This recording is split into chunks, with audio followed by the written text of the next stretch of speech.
Hello, नमस्कार। आज हम बात करेंगे इस क्लास में जो भारतीय संविधान और राज्य व्यवस्था की जो क्लासेस चल रही थी उनमें हमने ऐतिहासिक पृष्ठभूमि, प्रस्तावना, संवैधानिक यात्रा और भाग फर्स्ट ये हमने किए हैं कंप्लीट। और इस क्लास में हम लोग जो भाग सेकंड है भारतीय संविधान का उसकी बात करेंगे। उसमें जो नागरिकता का जो टॉपिक है, सिटीजनशिप का, उसके बारे में हम लोग डिटेल से पढ़ेंगे और इनसे जुड़े हुए कुछ मुद्दे हैं उन पर भी बात करेंगे, डिस्कस करेंगे।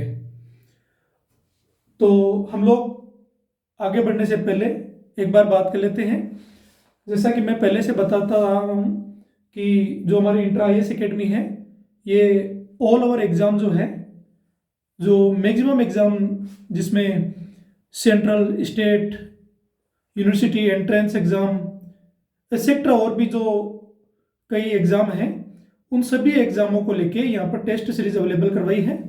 और मैं कोशिश करूँगा कि जो ये एप्लीकेशन है ये जल्दी से जल्दी जो है प्ले स्टोर पर आ जाए, क्योंकि जो गूगल की जो प्रोसेस है उस प्रोसेस में थोड़ा टाइम लगता है। बाकी इस वीकेंड के अंदर ये प्रोसेस कंप्लीट हो जाएगी। ऐप स्टोर पे आ चुका है, प्ले स्टोर पे आना बाकी है। जैसा कि मैं बताता आ रहा हूँ कि इंटर IAS एकेडमी टेस्ट के साथ में जो आप लोगों के लिए यूट्यूब पर जो क्लासें प्रोवाइड करवा रही है उनमें हम लोग कोशिश कर रहे हैं कि जिस टॉपिक को हम कवर कर रहे हैं उसको 360 डिग्री के अंदर हम लोग उसको कवरेज करें। और हमारी कोशिश रहेगी कि यहाँ से जो एग्ज़ाम पॉइंट ऑफ व्यू है उस पर ज़्यादा ध्यान दिया जाए। इसके अलावा जैसे आज मैं नागरिकता संबंधी जो बातें करूँगा और इस टॉपिक में जो बातें होगी वो केवल एग्ज़ाम पॉइंट ऑफ व्यू से ही ज़रूरी नहीं है, वो एक आम नागरिक के लिए या जो भारतीय नागरिक हैं उनके लिए जानना ज़रूरी है। कई बार हम लोग समाज के अंदर या फिर कहीं पर भी घूमते फिरते या सोशल मीडिया पर हम नागरिकता को लेकर कई बार जो मुद्दे हैं उनको सुनते हैं, तो उसमें जो हमारा जो ध्यान है वो कई बार एक पक्ष को सुनकर हम लोग अपना जो आइडिया है वो लगाते हैं, कभी दूसरे पक्ष को नहीं जानते। तो हम लोग क्या करेंगे, आज जो पक्ष हैं इन दोनों पक्षों को हम लोग पता करेंगे। दूसरा इसमें हम लोग आगे बात कर लेते हैं एक बार कि जैसा कि मैं पहले से बताता आ रहा हूँ कि इसमें ऑनलाइन जो क्लासें हैं हाल फिलहाल में जो, जैसा कि मैंने कहा कि जो 100 टॉपिक हैं जिसके अंदर मैक्सिमम जो कवरेज टॉपिक हैं जो एग्ज़ाम पॉइंट ऑफ व्यू से हैं वो हम लोग कोशिश करेंगे कि वो जो UPSC का एग्ज़ाम होने वाला है प्री मई के अंदर 2026 में उससे पहले कंप्लीट करवाते हैं। इसके अलावा जो CCET की क्लासें हैं हम कोशिश करेंगे कि उसकी क्लासें भी हो। इसके अलावा जो स्टेट PCS है तो मैं स्पेशली जो राजस्थान पब्लिक सर्विस कमीशन उसके द्वारा जो RS का एग्ज़ाम कंडक्ट करवाया जाता है तो उस एग्ज़ाम के लिए हम कोशिश करेंगे कि एग्ज़ाम होने से पहले हम लोग उसकी भी क्लासें लेकर आए, जो राजस्थान में उसके सिलेबस में जो सब्जेक्ट मेंशन किए हुए हैं उनके लिए। तो इसके अलावा राजस्थान के अंदर कई सारे जो एग्ज़ाम हैं जिसे जो गवर्नमेंट एग्ज़ाम के लिए एक जो एंट्रेंस एग्ज़ाम होता है तो उसके लिए जो CET का एग्ज़ाम लगता है। इसके अलावा जैसे टीचर्स के लिए एग्ज़ाम है, जैसे BSTC का जो एग्ज़ाम लगता है, B.Ed के लिए एग्ज़ाम लगता है, रीट वगैरह। इसके अलावा और भी जो एग्ज़ाम है हम लोग कोशिश करेंगे धीरे धीरे इस मंच के माध्यम से ऑल ओवर जो टेस्ट सीरीज वगैरह है और क्लासें वगैरह हैं हम लोग यहाँ से सर्विस प्रोवाइड करवाएं। इसके अलावा जैसा कि मैं इसमें बताता आ रहा हूँ कि जिस किसी को भी अगर इनसे संबंधित यदि कोई टेस्ट सीरीज लेने में कोई प्रॉब्लम आ रही हो तो आप जो मैं लास्ट में नंबर दूंगा उस नंबर पे आप कॉल कर सकते हैं, मैसेज कर सकते हैं। और इसमें जो नंबर दिए हुए हैं आप इस पर भी कॉल मैसेज कर सकते हैं। यदि मैं बाई चांस कंटेंट रेडी करने में या फिर वीडियो में अगर बिजी रहूं तो आप क्या कर सकते हैं, आप मैसेज छोड़ सकते हैं, मैं रिटर्न कॉल कर लूँगा।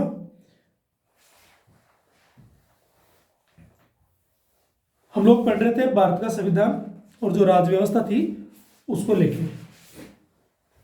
हमारा जो टॉपिक है वो है भाग 2 भारतीय जो नागरिकता है। इसको स्पेशली तरीके से हम लोग पढ़ेंगे, लेकिन जो नागरिकता टॉपिक है इसमें अन्य जो कंट्री है उनकी भी बात करेंगे।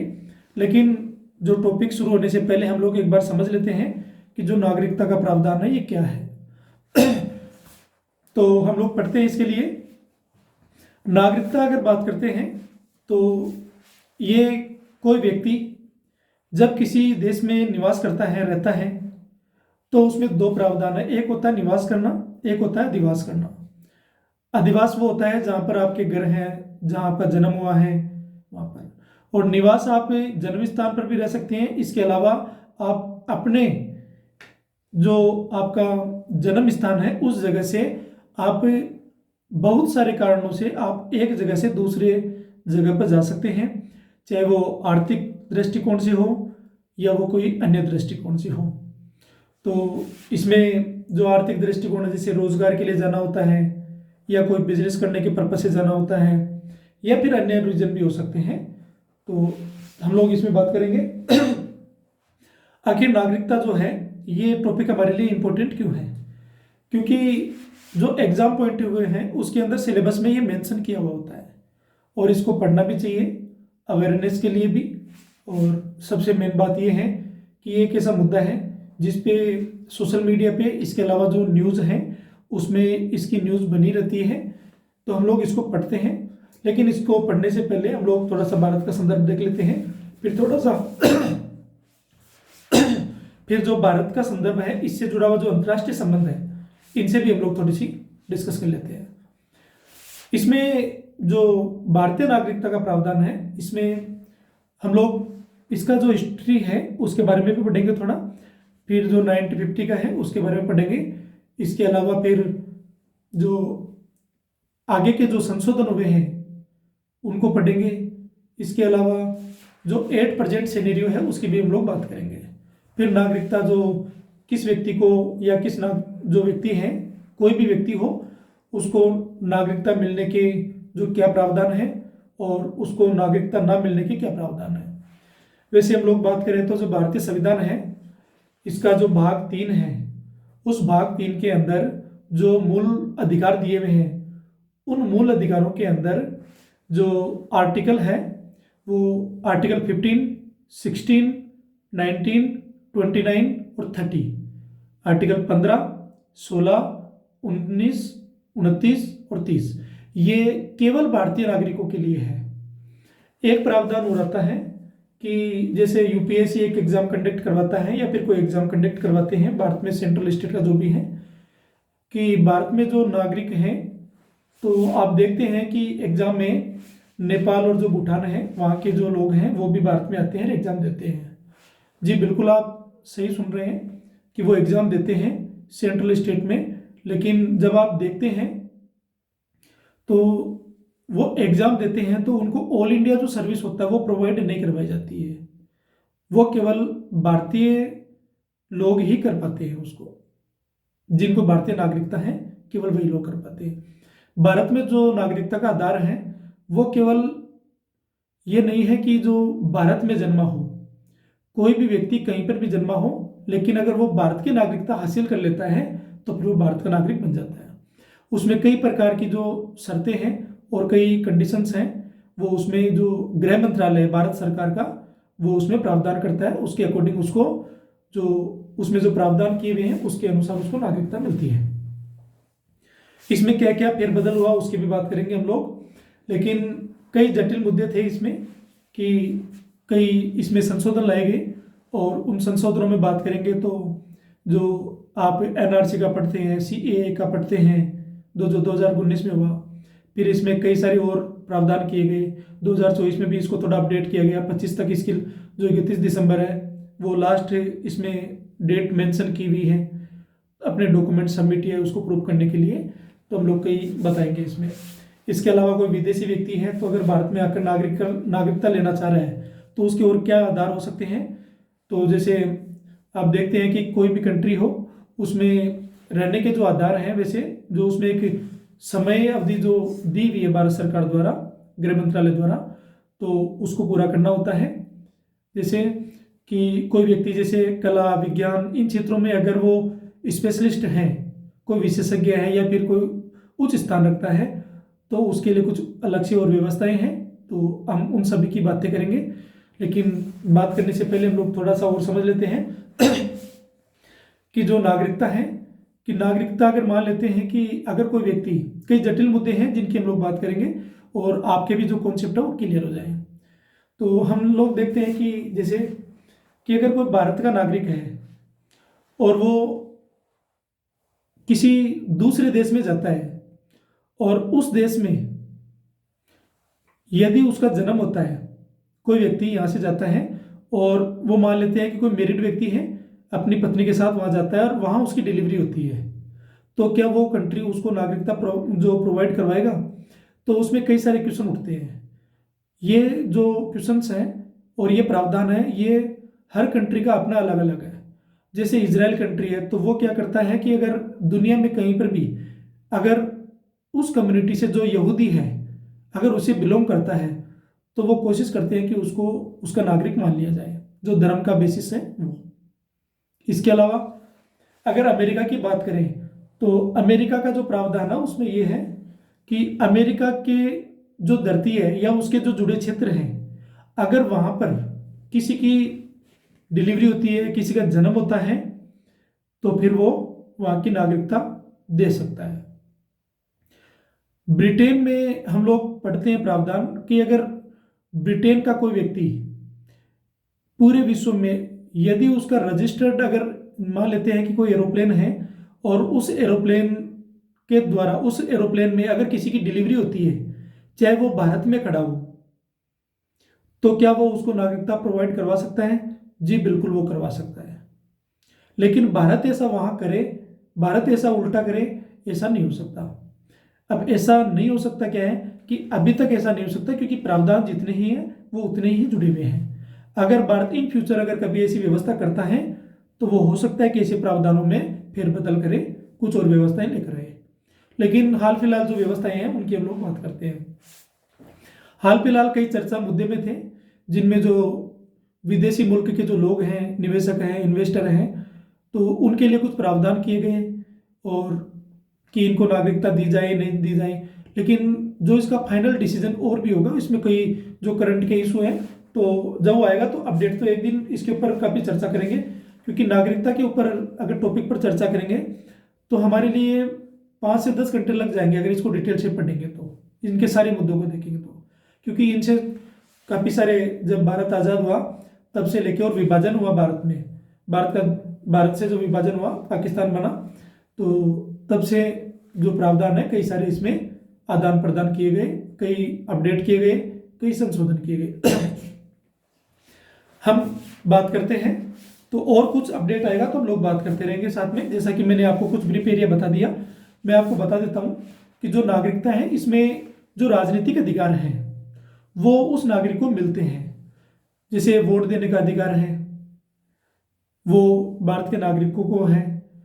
क्या भारत के नागरिक अगर किसी विदेशी मुल्क में रहते हैं तो क्या वो वोट दे सकते हैं? इसके लिए कई सारे प्रावधान हैं, इनकी चर्चा करेंगे। जो एनआरआई वगैरह हैं इनके लिए भी बात करेंगे। जैसे हम लोग इसमें पढ़ते जाएंगे, कहीं पर ज़रूरत पड़ी समझाने की तो मैं समझा दूंगा। लेकिन ब्रीफ एरिया में मैंने बता दिया कि जो भारत की भूमि से जुड़ा हुआ है, जिनका जन्म स्थान भारत से हुआ है, लेकिन इसके केवल यही आधार नहीं है, 5-6 आधार हैं। उन 5-6 आधार को हम लोग इसमें पढ़ेंगे, जिसमें जन्म के द्वारा होता है, देशीकरण होता है, पंजीकरण जैसे रजिस्ट्रेशन करके हो सकता है, और अन्य भी जो कारण हैं उन सब के बारे में हम लोग पढ़ेंगे। जन्म स्थान तो मुख्यतः वही है, लेकिन कई बार देखा गया है कई मुद्दों में जब डॉक्यूमेंट्स कलेक्ट करने की बात हुई, तो डॉक्यूमेंट्स ना मिलने की वजह से कई बार कई सारे जो पेज हैं वो बीच में आते हैं, लोगों को परेशानी होती है। और सरकार ने इसके लिए क्या क्या प्रावधान किए उनकी भी कभी चर्चा करेंगे। लेकिन अभी जो एग्जाम पॉइंट ऑफ व्यू है हम लोग वही ध्यान रखेंगे, नहीं तो वीडियो काफ़ी लंबा बन जाएगा। और इस टॉपिक को आप ध्यान से पढ़िए।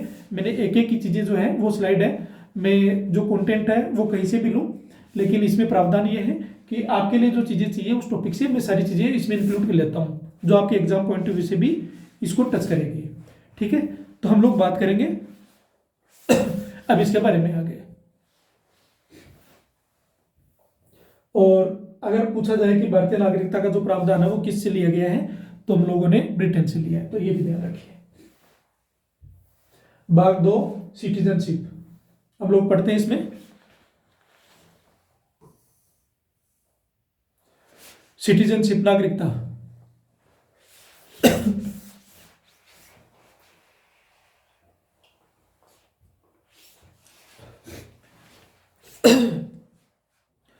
हम लोग बात करते हैं इसमें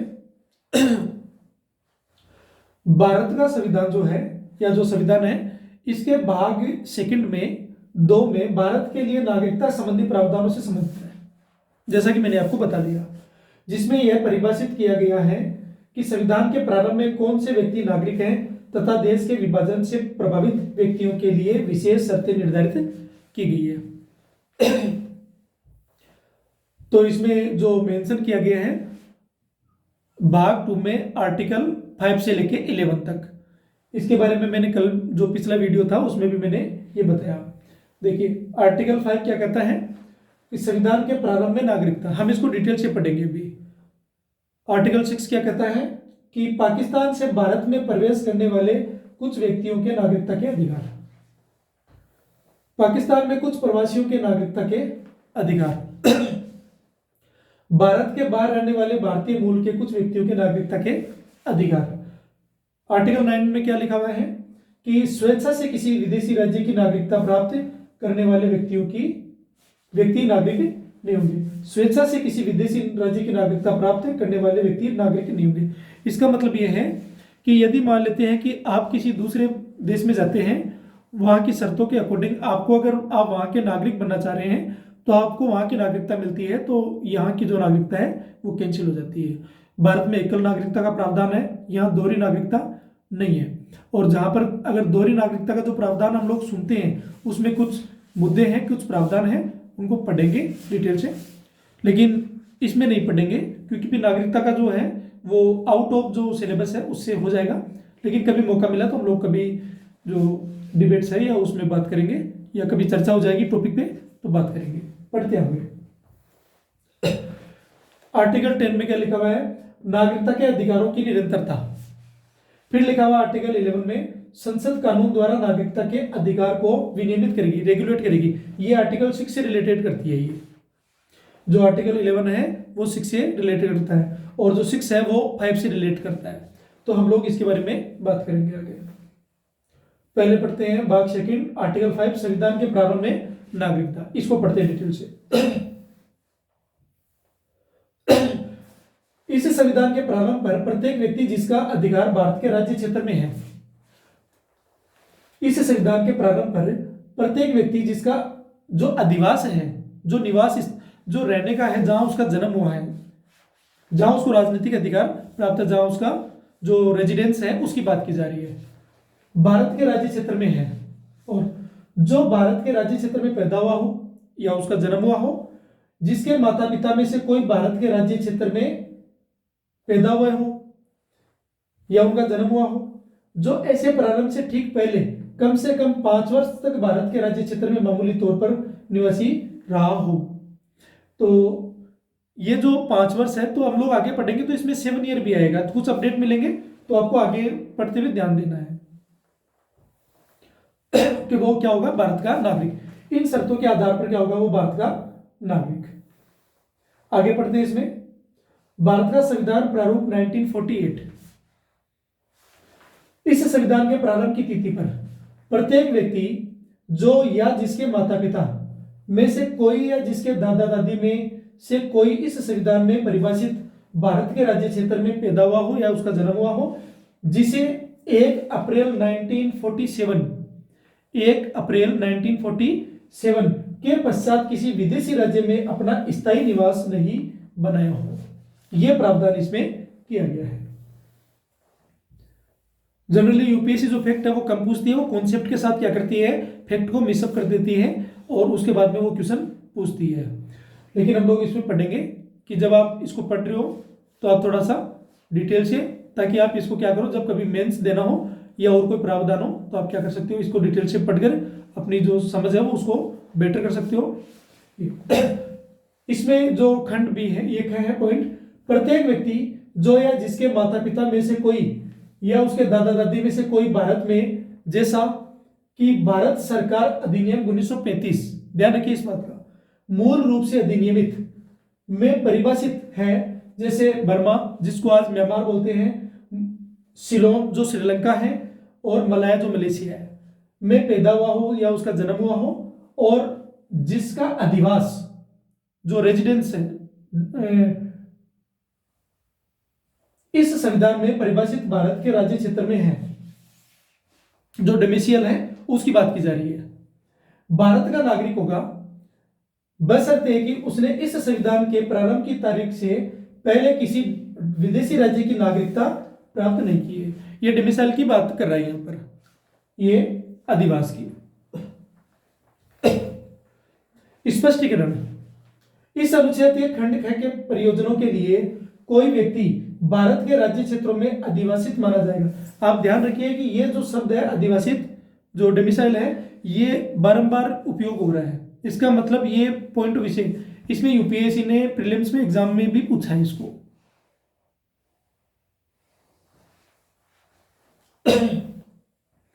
आर्टिकल 5 भारत का संविधान 1950, इस संविधान के प्रारंभ पर प्रत्येक व्यक्ति जिसका अधिवास भारत के राज्य क्षेत्र में है, और उसमें कंडीशन दी हुई है, क्या है, जो भारत के राज्य क्षेत्र में जिसका जन्म हुआ हो, जिसके माता पिता में से कोई भारतीय राज्य क्षेत्र में उनका जन्म हुआ हो, और जो एक प्रारंभ से ठीक पहले कम से कम 5 वर्ष तक भारत के राज्य क्षेत्र में मामूली तौर पर निवासी रहा हो, तब ये तो क्या होगा, भारत का नागरिक होगा, जैसा कि हमने ऊपर पढ़ लिया था इसको।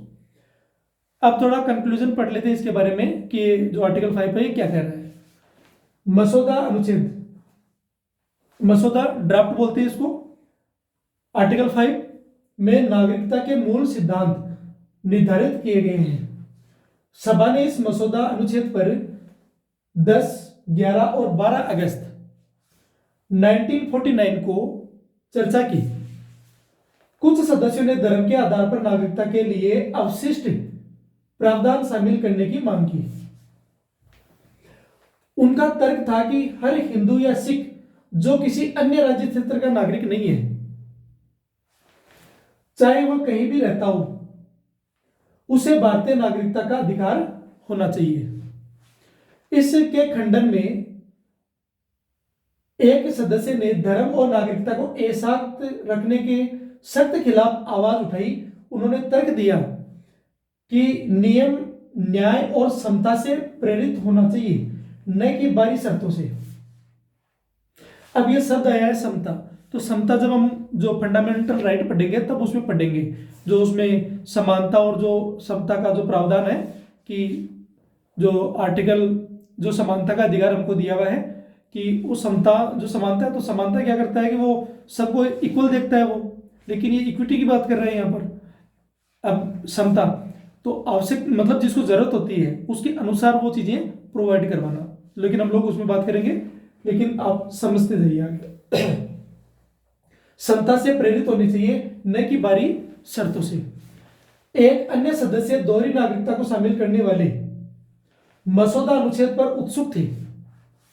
उन्होंने आगे कहा कि यह विशेषाधिकार, जो प्रिविलेज होता है, विशेषाधिकार को प्रिविलेज बोलते हैं, पारस्परिकता के सिद्धांत पर आधारित देशों को भी दिया जाना चाहिए। जैसे विशेषाधिकार दिया जाता है ना, लोकसभा के जो सदस्य हैं उनको अभिव्यक्ति की जो स्वतंत्रता दी जाती है, उनके लिए कुछ प्रावधान है स्पेशल, जो आम नागरिकों के लिए नहीं है। एक सदस्य का मानना था कि इस मसौदा अनुच्छेद ने भारतीय नागरिकता को सस्ता और आसानी से उपलब्ध करा दिया। जवाब में यह बताया गया कि इस मसौदा अनुच्छेद के प्रावधान अमेरिकी नागरिकता कानून से भी ज्यादा सख्त है।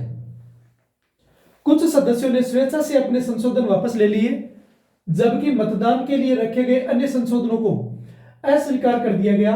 संविधान सभा ने 12 अगस्त 1949 को प्रारूप समिति द्वारा अनुच्छेद 5 के प्रारूप को क्या कर लिया गया, स्वीकार कर लिया गया। ध्यान रखिए इस डेट का थोड़ा सा।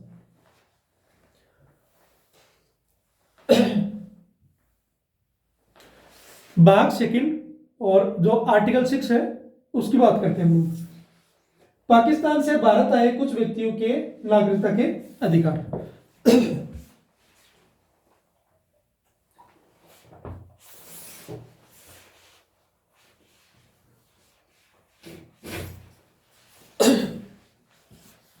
आगे पढ़ते हैं, इसमें क्या मेंशन किया हुआ है।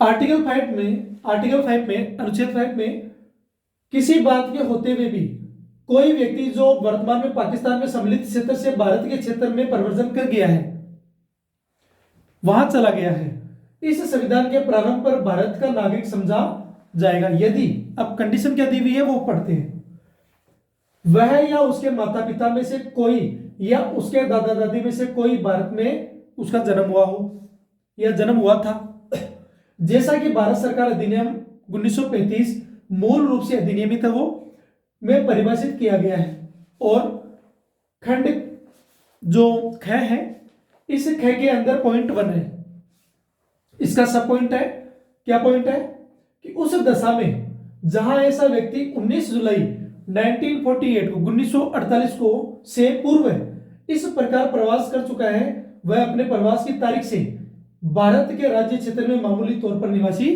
रहा हो। मतलब वहां जाने से पहले यदि वो भारत में रहा हुआ है और उसका संबंध उनके माता पिता या किसी से है यहाँ पर, तो उसकी कनेक्टिविटी है, तो वो प्रूव कर सकता है, तो वो क्या है कि भारत का नागरिक माना जाएगा। देखते हैं और कंडीशन क्या है।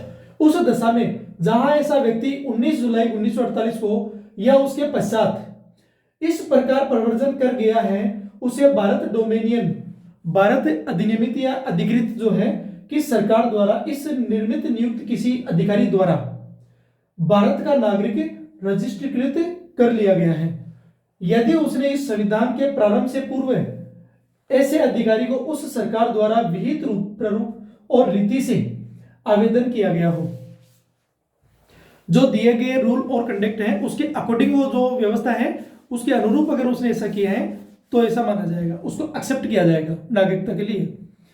परंतु किसी व्यक्ति को तब तक पंजीकृत नहीं किया जाएगा, रजिस्टर्ड नहीं किया जाएगा, जब तक कि वह अपने आवेदन की तारीख से ठीक पहले कम से कम 6 महीने तक भारत के राज्य क्षेत्र में निवासी न रहा हो।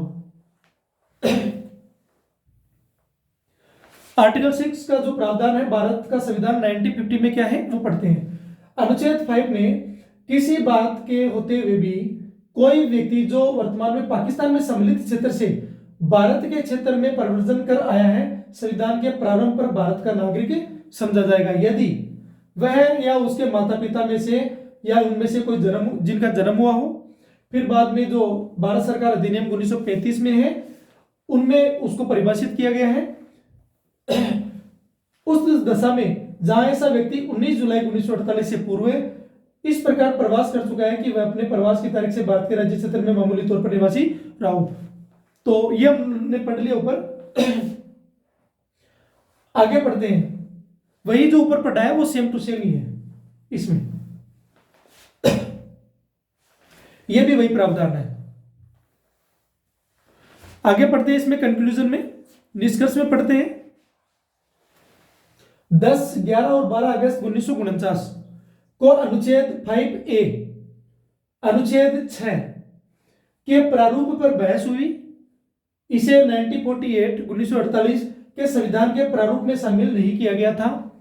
इसमें विभाजन के बाद भारत से जब पाकिस्तान बना, अलग विभाजन हुआ, पाकिस्तान से भारत आए लोगों के संबंध में नागरिकता के सिद्धांत निर्धारित किए गए थे। कई जब विभाजन हुआ था तो विभाजन के तौर पर वहां पर जब लोग, क्योंकि ऐसे कई जटिल मुद्दे थे और कई जटिल परिस्थितियां थी, उनमें वहां से इधर आना, उधर से यहाँ आना, लोगों कई जो मेल थे, उन जो व्यक्ति हैं उनका इधर आ जाना, महिलाओं का वहां रह जाना, बच्चों का वहां रह जाना, तो कई सारे जो डॉक्यूमेंट्स रह जाना, इधर उधर हो जाना, तो कई सारी परिस्थितियां हो गई। तो उनमें कई सारी बाधाएं आई और इनमें क्या क्या चीजें प्रावधान है तो इनमें हम लोग आगे और पढ़ते हैं। तो ऐसी परिस्थितियां बनी थी उस समय। कुछ सदस्यों ने पहले खंड में नागरिक अशांति और ऐसी अशांति की आशंका के कारण जोड़ने का प्रस्ताव रखा। तर्क दिया गया कि इस वाक्यांश को शामिल करने से इस प्रावधान के पीछे की असली मंशा स्पष्ट हो जाएगी, जो नागरिक अशांति या उसकी आशंका के मद्देनजर पाकिस्तान से पलायन को सुगम बनाना था।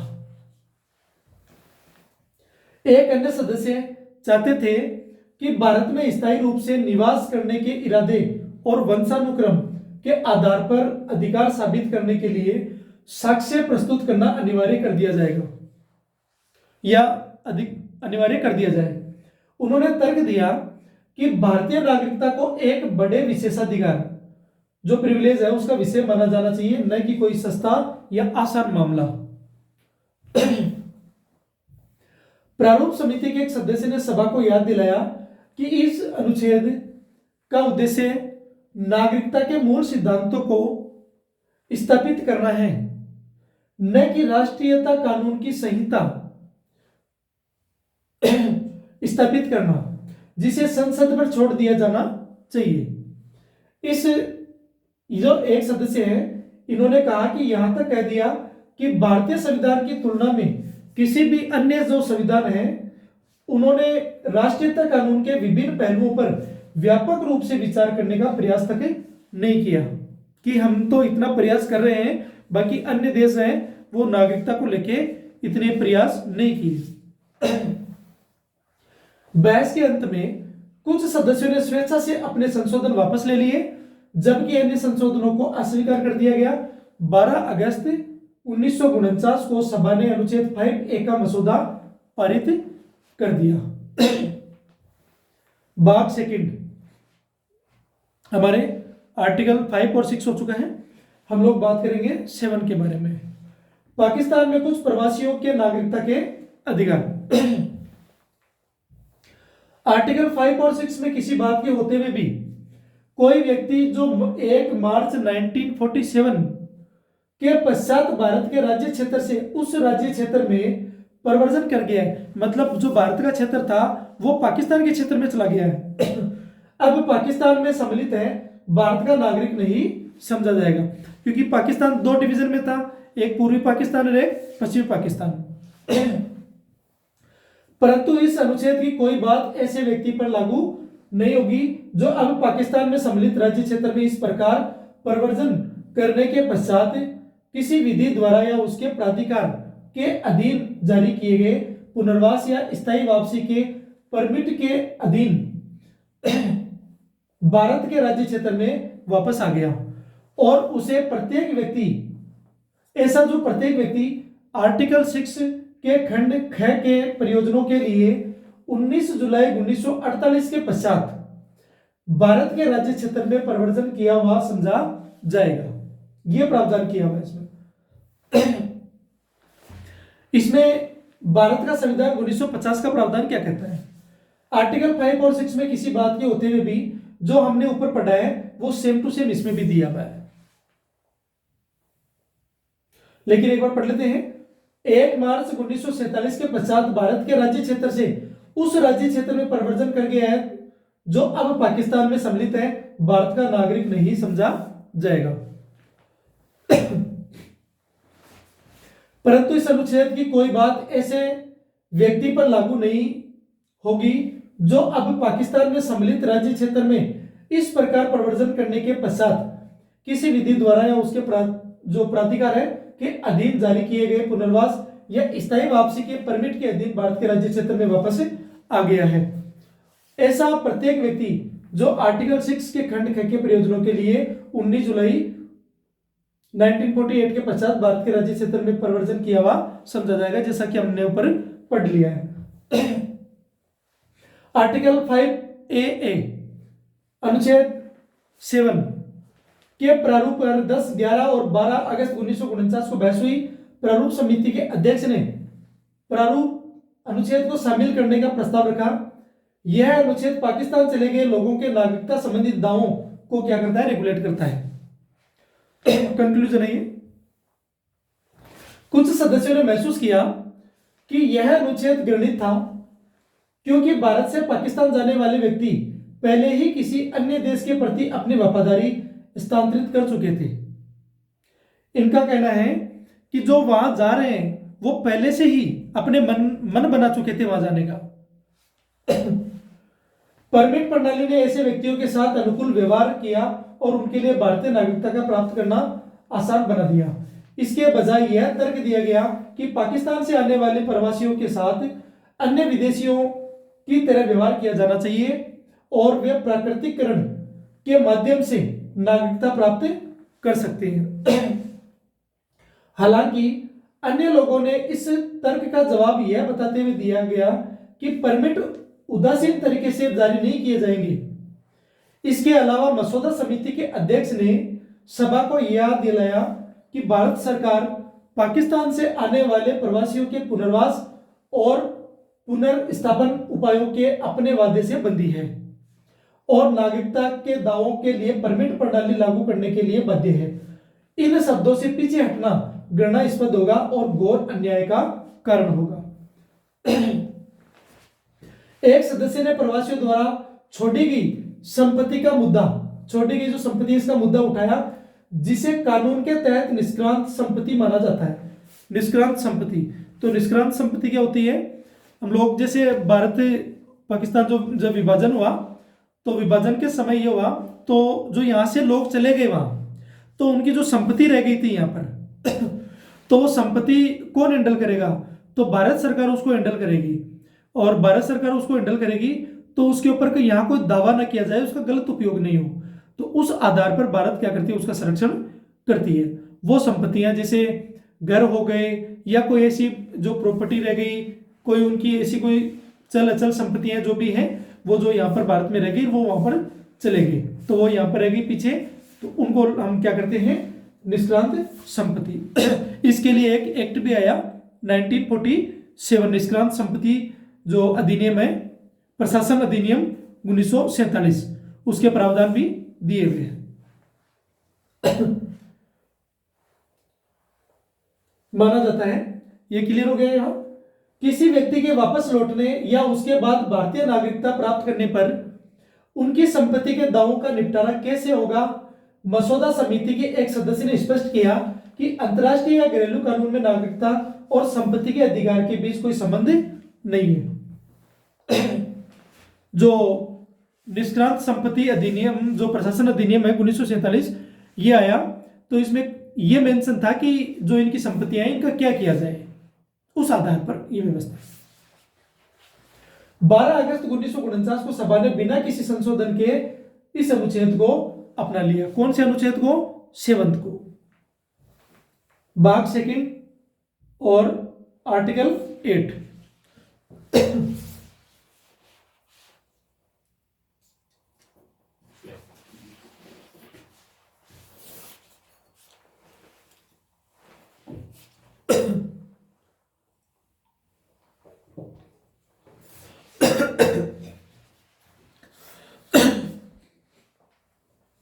इसमें पढ़ते आगे,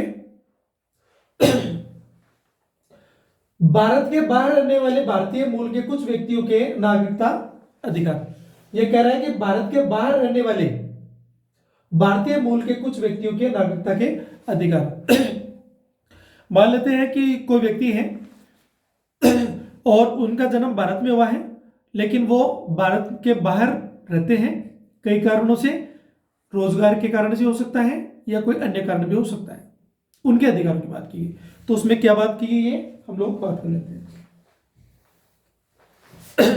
आर्टिकल 5 में किसी बात के होते हुए भी कोई व्यक्ति जो या उसके माता पिता में से कोई या उसके पितामह या जो उसके जो पेरेंट्स हैं या उनके जो दादाजी वगैरह हैं में से कोई भारत में भारत सरकार अधिनियम 1935 जैसा मूलतः अधिनियम हुआ में परिभाषित है और जो इस प्रकार की परिभाषित भारत के बाहर किसी देश में मामूली तौर पर निवास कर रहा है, मामूली तौर पर मतलब कुछ समय के लिए, भारत का नागरिक समझा जाएगा यदि उसे उस देश में भारत के राजनयिक या कौंसलीय प्रतिनिधि द्वारा भारत का नागरिक रजिस्टर किया हुआ है, जहां वह तत्समय निवास कर रहा है, उस समय की बात है, उसके द्वारा ऐसे राजनयिक या कौंसलीय प्रतिनिधि को इस संविधान के प्रारंभ से पूर्व या पश्चात भारत डोमिनियन की जो सरकार है, भारत सरकार द्वारा विधिवत रूप से और रीति से किए गए आवेदन पर। क्योंकि भारत के आजाद होने से पहले जो ब्रिटेन का शासन था, क्योंकि 1935 उनके शासनकाल में बना हुआ है, तो उसमें प्रावधान था, उसके आधार की बात की गई है। आर्टिकल 8 भारत का संविधान 1950। आर्टिकल 5 में किसी बात के होते हुए भी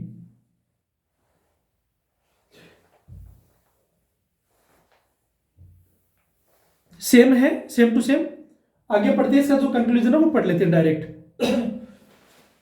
10, 11 और 12 अगस्त 1949 को अनुच्छेद 5B, अनुच्छेद 8 के प्रारूप पर बहस हुई। इसे शुरू में 1948 के संविधान के प्रारूप में शामिल नहीं किया गया था। इसके बजाय प्रारूप समिति के अध्यक्ष ने इसे शामिल करने का प्रस्ताव रखा। यह भारत के बाहर रहने वाले भारतीय मूल के व्यक्तियों के नागरिकता अधिकारों को विनियमित करता था। कारण, क्योंकि जब सेकेंड वर्ल्ड वॉर हुआ था, तो सेकेंड वर्ल्ड वॉर में आप देखते हैं कि जो भारत के जो सैनिक थे, भारत के लोग थे, वो बाहर भी गए हुए थे उस समय, और कईयों को यहां से ले जाया भी गया था, और अन्य भी कारण थे।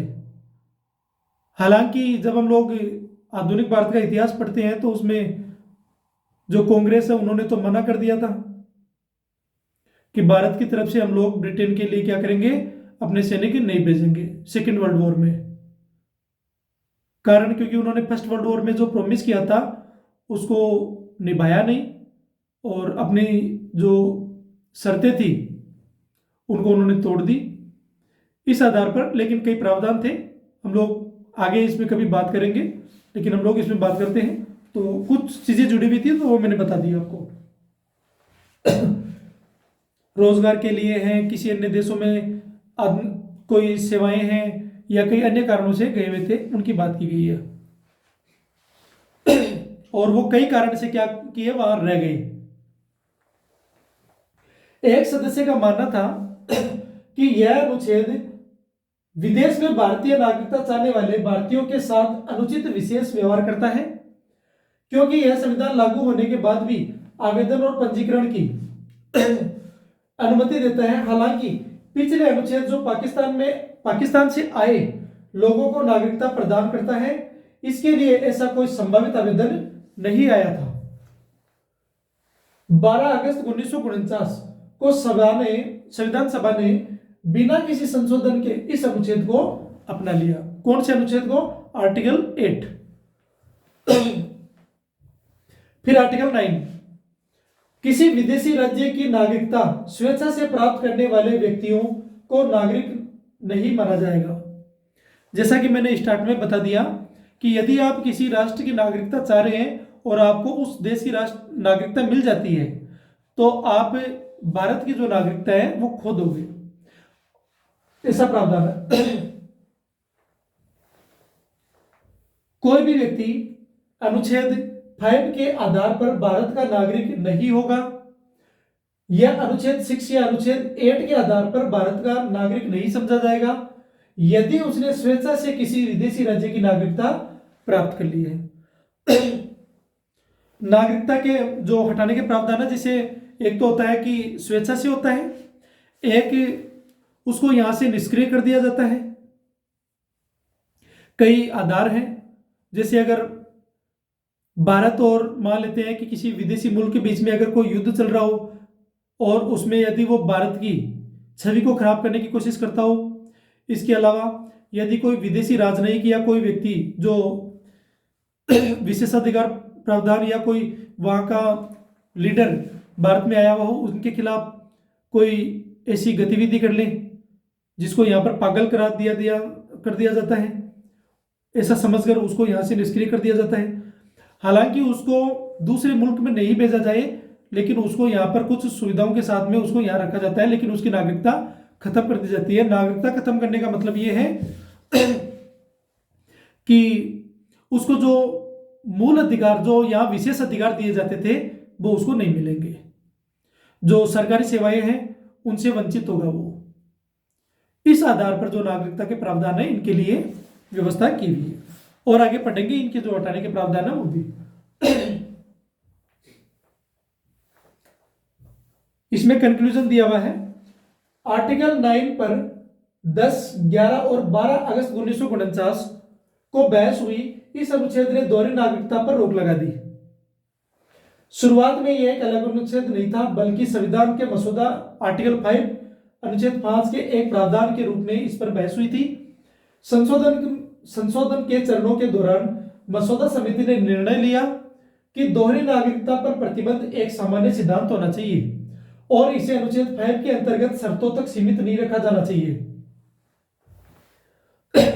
संविधान सभा में बहस के दौरान एक सदस्य ने दोहरी नागरिकता के पक्ष में तर्क दिया और उन्होंने कहा कि इसे उन देशों तक सीमित रखा जाना चाहिए जो भारतीयों को भी यह अधिकार देते हैं। इसका मतलब है कि जो भारतीयों को अगर मानते हैं कि ये जो नागरिकता का जो प्रावधान है दोहरी नागरिकता का अगर वो देते हैं तो हमको भी ऐसा करना चाहिए, ये बात कही है इसमें।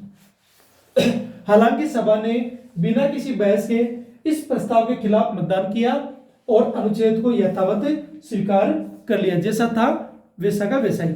इनकी जो बात है उसको मानने से मना कर दिया। आर्टिकल 10 नागरिकता के अधिकारों की निरंतरता। क्या कह रहा है ये? प्रत्येक व्यक्ति जो इस भाग के पूर्वगामी उपबंधों में जो पहले से बनाए हुए जो या पहले से जो किए हुए उपबंध है में से किसी के अधीन भारत का नागरिक है या समझा जाता है तो संसद द्वारा बनाई गई किसी विधि के उपबंधों के अधीन रहते हुए ऐसा नागरिक बना रहेगा। अब संसद की जगह क्वेश्चन में जो ऑप्शन है उसमें क्या कर सकता है, वो इसकी जगह अदर चीज दे सकता है।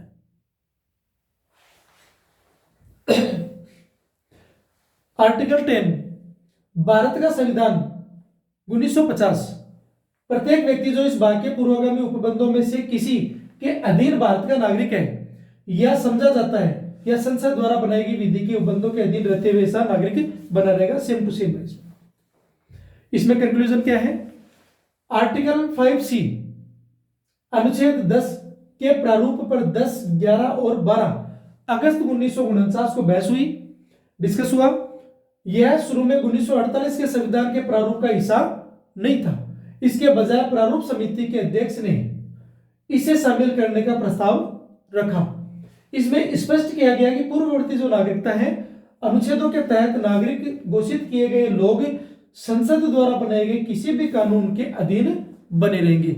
इसका मतलब यह है कि जो नागरिकता आज जो हमको मिली हुई है, आज हम जो नागरिक हैं वो इन प्रावधानों में नहीं था। यह प्रावधान जो बाद में है, जो 1950 के बाद में जो प्रावधान हुआ है उसके बारे में अभी चर्चा करेंगे, उसमें डिटेल से बात करेंगे। जबकि इस अनुच्छेद के बारे में कोई भी ठोस चर्चा नहीं हुई है। एक सदस्य ने इस अनुच्छेद को हटाने के लिए प्रस्ताव पेश किया क्योंकि उनका मानना था कि यह अनावश्यक और निरर्थक था और मसौदा अनुच्छेद 6 आर्टिकल 11 इन उद्देश्यों के लिए पर्याप्त था। प्रारूप समिति के अध्यक्ष ने दोहराया कि नागरिकता संबंधी अनुच्छेद अस्थायी प्रकृति के हैं। एक व्यापक नागरिकता संहिता बनाने का काम भावी संसद पर छोड़ दिया जाना चाहिए। 12 अगस्त 1949 को सभा ने बिना किसी संशोधन के अनुच्छेद को अपना लिया। जो यूपीएससी में एनडीए है, सीडीएस का जो एग्जाम है, इनमें फैक्ट पूछ लेती है। वो यूपीएससी जो सिविल सर्विस के अलावा अन्य एग्जाम है उनमें फैक्ट पूछ लेती है। यूपीएससी सिविल सर्विस प्रीलिम्स में ऐसा नहीं पूछे, ऐसा कोई जरूरी नहीं है, पूछ सकती है। वो कॉन्सेप्ट के साथ में जो फैक्ट के हैं वो मिक्सअप देती है वो ऑप्शन में। आर्टिकल 11 लास्ट है। संसद कानून द्वारा नागरिकता के अधिकार को विनियमित करेगी, रेगुलेट करेगी। कौन करेगी? संसद कानून द्वारा नागरिकता के जो अधिकार हैं उनको रेगुलेट करेगी। क्या मेंशन है इसमें? इस भाग के पूर्वगामी उपबंधों की कोई बात नागरिकता के अर्जन क्या स्वीकार किया गया, प्राप्त की गई है या समाप्ति या तथा नागरिकता से संबंधित अन्य सभी जो विषय हैं, इनसे जुड़े हुए जो अन्य मुद्दे हैं या इनसे जुड़े हुए जो अन्य जो विषय हैं, के संबंध में कोई उपबंध करने की संसद की शक्ति का हनन नहीं करेगी। आर्टिकल 6 देखिए, भारत का संविधान का प्रारूप 1948, ये इससे इंटरलिंक है। जो आर्टिकल 6 था ये 11th वाले से इंटरलिंक है, ध्यान रखना। संसद कानून द्वारा नागरिकता के अधिग्रहण और समाप्ति तथा उससे संबंधित अन्य सभी मामलों के संबंध में अतिरिक्त प्रावधान कर सकती है। तो कौन कर सकती है? पार्लियामेंट कर सकती है। अभी इस पार्लियामेंट की जगह दूसरा नाम दे सकता है, या मान लो याद है कि राष्ट्रपति ऐसा कर सकता है, या फिर कोई अन्य कोई प्रधानमंत्री कर सकता है, या कुछ भी दे सकता है एनिमल, या कोई अन्य संस्था का नाम डाल दे, या फिर जो गृह मंत्रालय उसके द्वारा नाम उसका नाम डाल दे। तो कई चीजें हो सकती है, तो आप ध्यान रखिए इसका ना। अनुच्छेद 11 भारत का संविधान 1950 क्या कहता है? इस भाग के पूर्वगामी उपबंधों, जो पहले से बनाए हुए जो या पहले से किए गए जो उपबंध है की बात नागरिकता के अर्जन और समाप्ति तथा नागरिकता से संबंधित अन्य सभी विषयों के संबंध में कोई उपबंध करने की संसद की शक्ति का हनन नहीं करेगी। जैसे हमने पहले पढ़ लिया। कंक्लूजन पढ़ते हैं, निष्कर्ष। 10, 11 और 12 अगस्त 1949 को अनुच्छेद 6 जो अभी आर्टिकल 11 है के मसौदे पर बहस हुई। इसने संसद को नागरिकता संबंधी कानून बनाने की शक्ति प्रदान की। मसौदा समिति के अध्यक्ष ने, जो ड्राफ्टिंग कमेटी है उनके अध्यक्ष ने इस मसौदा अनुच्छेद को प्रस्तुत किया। उन्होंने कहा कि सभा को स्थायी नागरिकता कानून बनाने का काम नहीं सौंपा गया है, बल्कि इसका उद्देश्य संविधान के लागू होने के समय नागरिकता को नियंत्रित करने वाले जो प्रमुख सिद्धांत हैं उनको निर्धारित करना है। उन्होंने आगे कहा कि भावी संसद को एक व्यापक नागरिकता संहिता बनाने का विशेषाधिकार है। उन्होंने आगे स्पष्ट किया कि संसद पूर्ववर्ती अनुच्छेदों से बंधी नहीं है। ये देखो, अब क्वेश्चन में ये दे सकता ऑप्शन में कि संसद जो पूर्ववर्ती अनुच्छेद है उनसे जुड़ी हुई है, उनसे बंधी हुई है, या उसके लिए बाध्यकारी है, और नागरिकता को और अधिक प्रतिबंधित या विनियमित रेगुलेट कर सकती है। एक सदस्य इससे क्या थे? सहमत नहीं थे। वह नहीं चाहते थे कि नागरिकता पर कानून बनाने की जो संसद की शक्ति है उस पर कोई प्रतिबंध न हो। उन्होंने एक शर्त जोड़ने का प्रस्ताव रखा कि पार्लियामेंट या संसद को किसी ऐसे विदेशी देश के नागरिकता को समान नागरिकता अधिनियम या जो अधिकार है प्रदान करने की अनुमति नहीं दी जानी चाहिए जो भारतीयों के साथ समान व्यवहार से इनकार करता हो। सभा ने किसी भी संशोधन को स्वीकार नहीं किया तथा 12 अगस्त 1949 को प्रारूप समिति द्वारा प्रस्तुत प्रारूप अनुच्छेद जो प्रस्तुत प्रारूप है अनुच्छेद 6 को क्या किया गया यहाँ अपना लिया। तब जाकर जो आर्टिकल 11 है उसका निर्माण हुआ। इसमें और क्या व्यवस्था है? भारतीय संविधान का अनुच्छेद 11 देखिए, संसद को नागरिकता से संबंधित सभी मामलों पर कानून बनाने की विशेष शक्ति प्रदान करता है, जिसे यह परिभाषित करने की अनुमति मिलती है कि नागरिक कौन है, नागरिकता कैसे प्राप्त की जाती है। जन्म, देखिए क्या चीज है? आधार है जन्म, वंश, पंजीकरण और प्राकृतिकरण या समाप्त की जा सकती है, या तो नागरिकता प्राप्त करना या उसको समाप्त करना, इनके प्रावधान। और कोई भी अन्य संबंधित मुद्दे यह सुनिश्चित करते हुए कि राष्ट्र नागरिकता अधिनियम 1955 या इसके आधार पर हमको नागरिकता मिलती है। ध्यान रखना, जो राष्ट्रीय नागरिकता अधिनियम 1955 था इसके आधार पर हमको नागरिकता मिली हुई है। जैसे अधिनियमों के माध्यम से कानूनों को अनुकूलित कर सकता है। अनुच्छेद 11 के मुख्य पहलू क्या है? पहला, संसद का अधिकार, जैसा कि हमने पहले पढ़ लिया। इसमें स्पष्ट रूप से कहा गया है कि संसद संविधान के भाग 2 नागरिकता के अन्य प्रावधानों को दरकिनार करते हुए नागरिकता के संबंध में कानून बना सकती है। शक्ति का दायरा, यह शक्ति नागरिकता के अधिग्रहण, समाप्ति और अन्य सभी पहलुओं को क्या करती है? कवरेज करती है। सक्षमकारी विधान क्या है? इस अनुच्छेद के तहत संसद ने नागरिकता अधिनियम 1955 पारित किया, जिसमें भारतीय नागरिक बनने और बने रहने की प्रक्रियाओं का विवरण दिया गया है। इसीलिए हमको यहां से दिया हुआ है। अब आपको क्वेश्चन दे सकता है इसे किससे जो पहले वाले थे उनमें प्रावधान किया गया, तो ऐसा नहीं है, ध्यान रखना इस बात का। लचीलापन, यह भारत को बदलती जनसंख्या, प्रवासन और नागरिकता से संबंधित राष्ट्रीय सुरक्षा चिंताओं का प्रबंधन करने के लिए आवश्यक लचीलापन प्रदान करता है। संक्षेप में अनुच्छेद 11 नागरिकता को संसद द्वारा कानून विनियमित करने, रेगुलेट करने का विषय बनाता है, न कि इसे संविधान के भीतर ही परिभाषित करता है। जिससे ये क्या कर रहा है, देखो संक्षेप में ध्यान रखना, अनुच्छेद 11 नागरिकता को संसद द्वारा कानून द्वारा रेगुलेट करने का विषय बनाता है, न कि इसे संविधान के भीतर ही परिभाषित करता है। ध्यान रखना इस बात का। अब वो ये कह सकता है कि विषय बनाने के साथ में इसको परिभाषित भी करता है, जिसे गतिशील नागरिकता कानून की अनुमति मिलती है। नागरिकता अधिनियम 1955।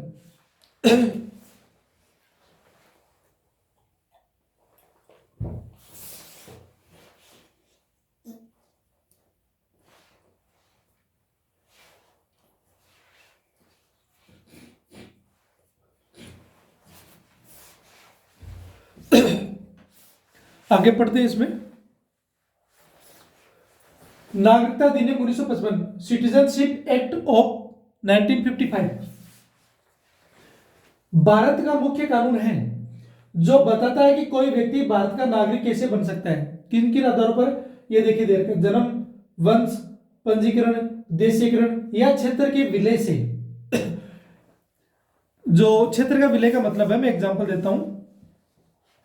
जैसे जो सिक्किम है वो भारत का हिस्सा नहीं था एक समय, और बाद में जब सिक्किम को भारत में, या फिर जो अन्य राज्य थे या अन्य जो क्षेत्र थे वो पहले भारत में नहीं थे, जब भारत में उसको शामिल किया गया तो वहां के जो लोग हैं तो उनको यहां पर भारतीय नागरिकता प्रदान की गई,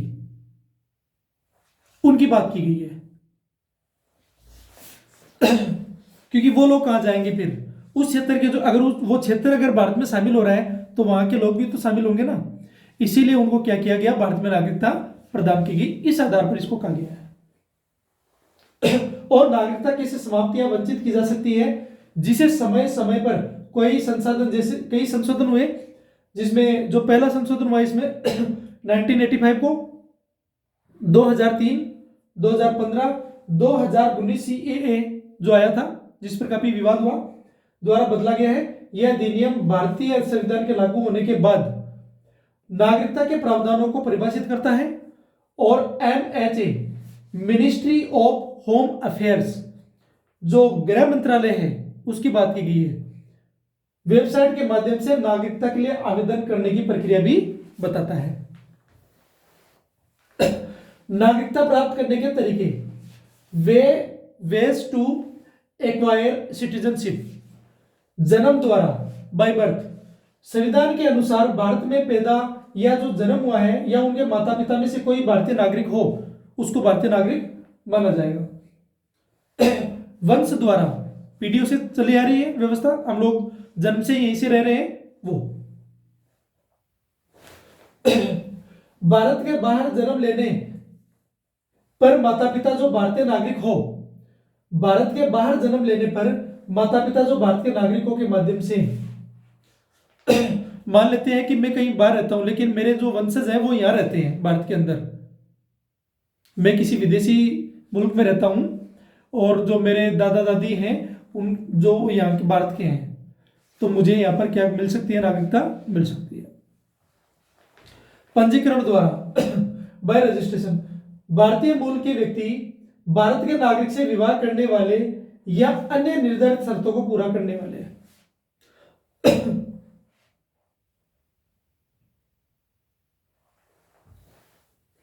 देशीकरण द्वारा, भारत में एक निश्चित अवधि तक रहने के बाद में, निश्चित अवधि जैसे मान लेते हैं कि कोई भारत में रह रहा है, आ गया, कोई व्यक्ति भारत में आ गया किसी भी कारण से, और वो चाह रहा है कि मुझे भारत की नागरिकता चाहिए, मैं यही रहना चाह रहा हूं, तो उसके लिए कुछ व्यवस्थाएं की गई, कुछ शर्तें की गई। उनमें जैसे जैसे यहाँ की जो भाषा है, जो भारतीय में जो संविधान में जो भाषाएं दे रखी है, उन 22 भाषाओं में से कोई एक भाषा का उसको जानकारी हो। इसके अलावा उसके लिए 7 साल तक की कोई प्रावधान किया गया हो कि आप 7 साल तक यहाँ रुकेंगे, उसके बाद में आपको यहाँ जब आप अप्लाई करोगे तो आपको यहाँ की नागरिकता मिलेगी। तो ऐसे कई प्रावधान है। आगे पढ़ते हैं। क्षेत्र के विलय द्वारा भारत में किसी क्षेत्र के शामिल होने पर, जैसा कि मैंने वो सिक्किम का एग्जांपल दिया, वो अधिनियम की मुख्य बातें क्या है? संविधान के लागू होने के बाद नागरिकता प्राप्त करने और समाप्त करने के नियम बनाना। संशोधन, इस अधिनियम में कई बार संशोधन किए गए हैं, जिनमें नागरिकता संशोधन अधिनियम CAA 2019 भी शामिल है, जो विशेष समुदायों पाकिस्तान, बांग्लादेश और अफगानिस्तान को नागरिकता देने से जुड़ा हुआ है। इसके बारे में थोड़ा सा बता देता हूं मैं कि जो पाकिस्तान, बांग्लादेश और जो अफगानिस्तान है, इसकी बात क्यों कही गई है। आप देखिए कि ये जो मुल्क हैं, ये जो मुस्लिम समुदाय है वहां से बिलोंग करने वाले हैं। ऐसा नहीं कि अन्य समुदाय वहां रहते नहीं है, लेकिन रहते हैं। तो इनको क्या है कि वहां पर स्पेशल प्रिविलेज है अन्य लोगों की तुलना में। दूसरा, विशेषाधिकार जिनको बोलते हैं, इनको जो राइट्स है वो ज़्यादा है। इसके अलावा आप देखते हैं कि वो वहाँ बहुसंख्यक में आते हैं। तो जो बहुसंख्यक है, इसके अलावा जो अन्य जो कम्युनिटी है भारत के अंदर, जो अन्य और जो समुदाय है या जो धर्म के लोग हैं, उनकी बात है, तो उनके लिए कहा गया कि यदि आप इन तीनों मुल्कों में, भारत, ये क्या नाम है, पाकिस्तान, बांग्लादेश और अफगानिस्तान, इनमें कोई व्यक्ति यदि वहां से भारत में आता है तो उसको नागरिकता दे दी जाएगी। वो जो व्यक्ति है वो मुस्लिम नहीं होना चाहिए बस, बाकी कोई भी हो। तो इस बात के ऊपर कई विवाद भी हुए कि मुस्लिम कम्युनिटी को ही क्यों कहा गया। तो उसमें कई सारे तर्क दिए गए कि मुस्लिम कम्युनिटी को इसलिए दिया गया, जो मुस्लिम कम्युनिटी का नाम है वो इसलिए लिया गया क्योंकि मुस्लिम जो है वहां पर बहुसंख्यक है, उनके साथ वहां कुछ जो भेदभाव है वो नहीं होता है। ऐसा नहीं कि वहां नहीं होता है, वहां पर भी जो शिया और सुन्नी का मुद्दा है वो भी चलता रहता है। कई बार इसको आप सुनते हैं सोशल मीडिया के माध्यम से या न्यूज़पेपर के माध्यम से। हम लोग आगे बात करते हैं इसमें।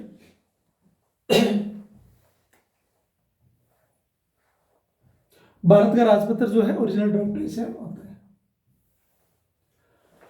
हम लोग आगे पढ़ते हैं। जो संशोधन हुए थे ना पहले, उसकी बात करते हैं। पहला संशोधन, नागरिकता संशोधन अधिनियम 1985। नागरिकता अधिनियम 1955 में एक महत्वपूर्ण संशोधन था, जिसे असम समझौते के बाद लाया गया था, जिसका मुख्य उद्देश्य बांग्लादेश से असम आए प्रवासियों की नागरिकता के मुद्दे को सुलझाना था। क्योंकि असम, बांग्लादेश जो है, बाद में जो बांग्लादेश बना था 1971 में, तो वहां से जो लोग हैं वो असम वाले जो क्षेत्र हैं वहां चले जाते थे काफी सारे लोग। और ये जो सुप्रीम कोर्ट है उसकी देखरेख में जो ये व्यवस्था है, ये असम वाला जो नागरिकता का मुद्दा है उन्होंने देखा था इस मामले को। बाकी जो मुद्दे हैं जितने भी नागरिकता से संबंधित, वो होम अफेयर देखती है, गृह मंत्रालय देखता है उसको, जिसे असम समझौते के बाद लाया गया था, जिसका मुख्य उद्देश्य बांग्लादेश से असम आए प्रवासियों की नागरिकता के मुद्दे को सुलझाना था। क्योंकि जो म्यांमार है उसकी बॉर्डर से भी यहां पर जो लोग आए, यहां पर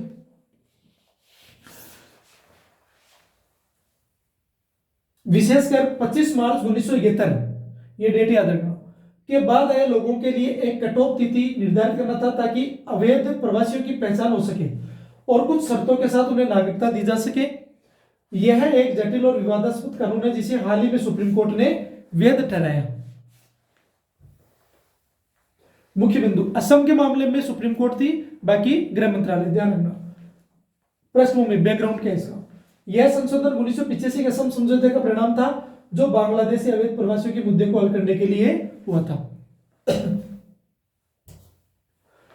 धारा 6A, इसमें यह अधिनियम के माध्यम से नागरिकता अधिनियम 1955 में एक नई धारा 6A जोड़ेगी, जो असम के संदर्भ में प्रवासियों की नागरिकता से संबंधित है। कटौती तिथि 1 जनवरी 1966 से पहले असम में आए लोगों को भारतीय नागरिक माना जाएगा। ध्यान रखिए, 1 जनवरी 1966 और 25 मार्च 1971 के बीच आए लोगों को कुछ शर्तों जैसे पहचान और पंजीकरण के बाद नागरिकता दी जानी थी। 25 मार्च 1971 बांग्लादेश के गठन की तारीख है ये, के बाद असम में आए किसी भी व्यक्ति को विदेशी माना जाना था और उन्हें निर्वासित किया जाना था। सुप्रीम कोर्ट का फैसला। हाल ही में सुप्रीम कोर्ट ने धारा 6A और असम समझौते की संवैधानिक वैधता को बरकरार रखा, जो असम की विशिष्ट जनसंख्या की चुनौतियों के कारण आवश्यक था। उद्देश्य असम के जनसंख्या के संतुलन को बनाए रखना और अवैध प्रवासियों की पहचान कर उन्होंने कानून ढांचे में लाना इनका मुख्य उद्देश्य था। मान लेते हैं कि एक बार एक एग्जांपल दे देता हूं, थोड़ा सा आपको समझ में आ जाएगा कि मान लेते हैं कि कई लोग जो है वो जो असम की जो सीमा है या आसपास को जिस क्षेत्र है इनमें चले जाते हैं।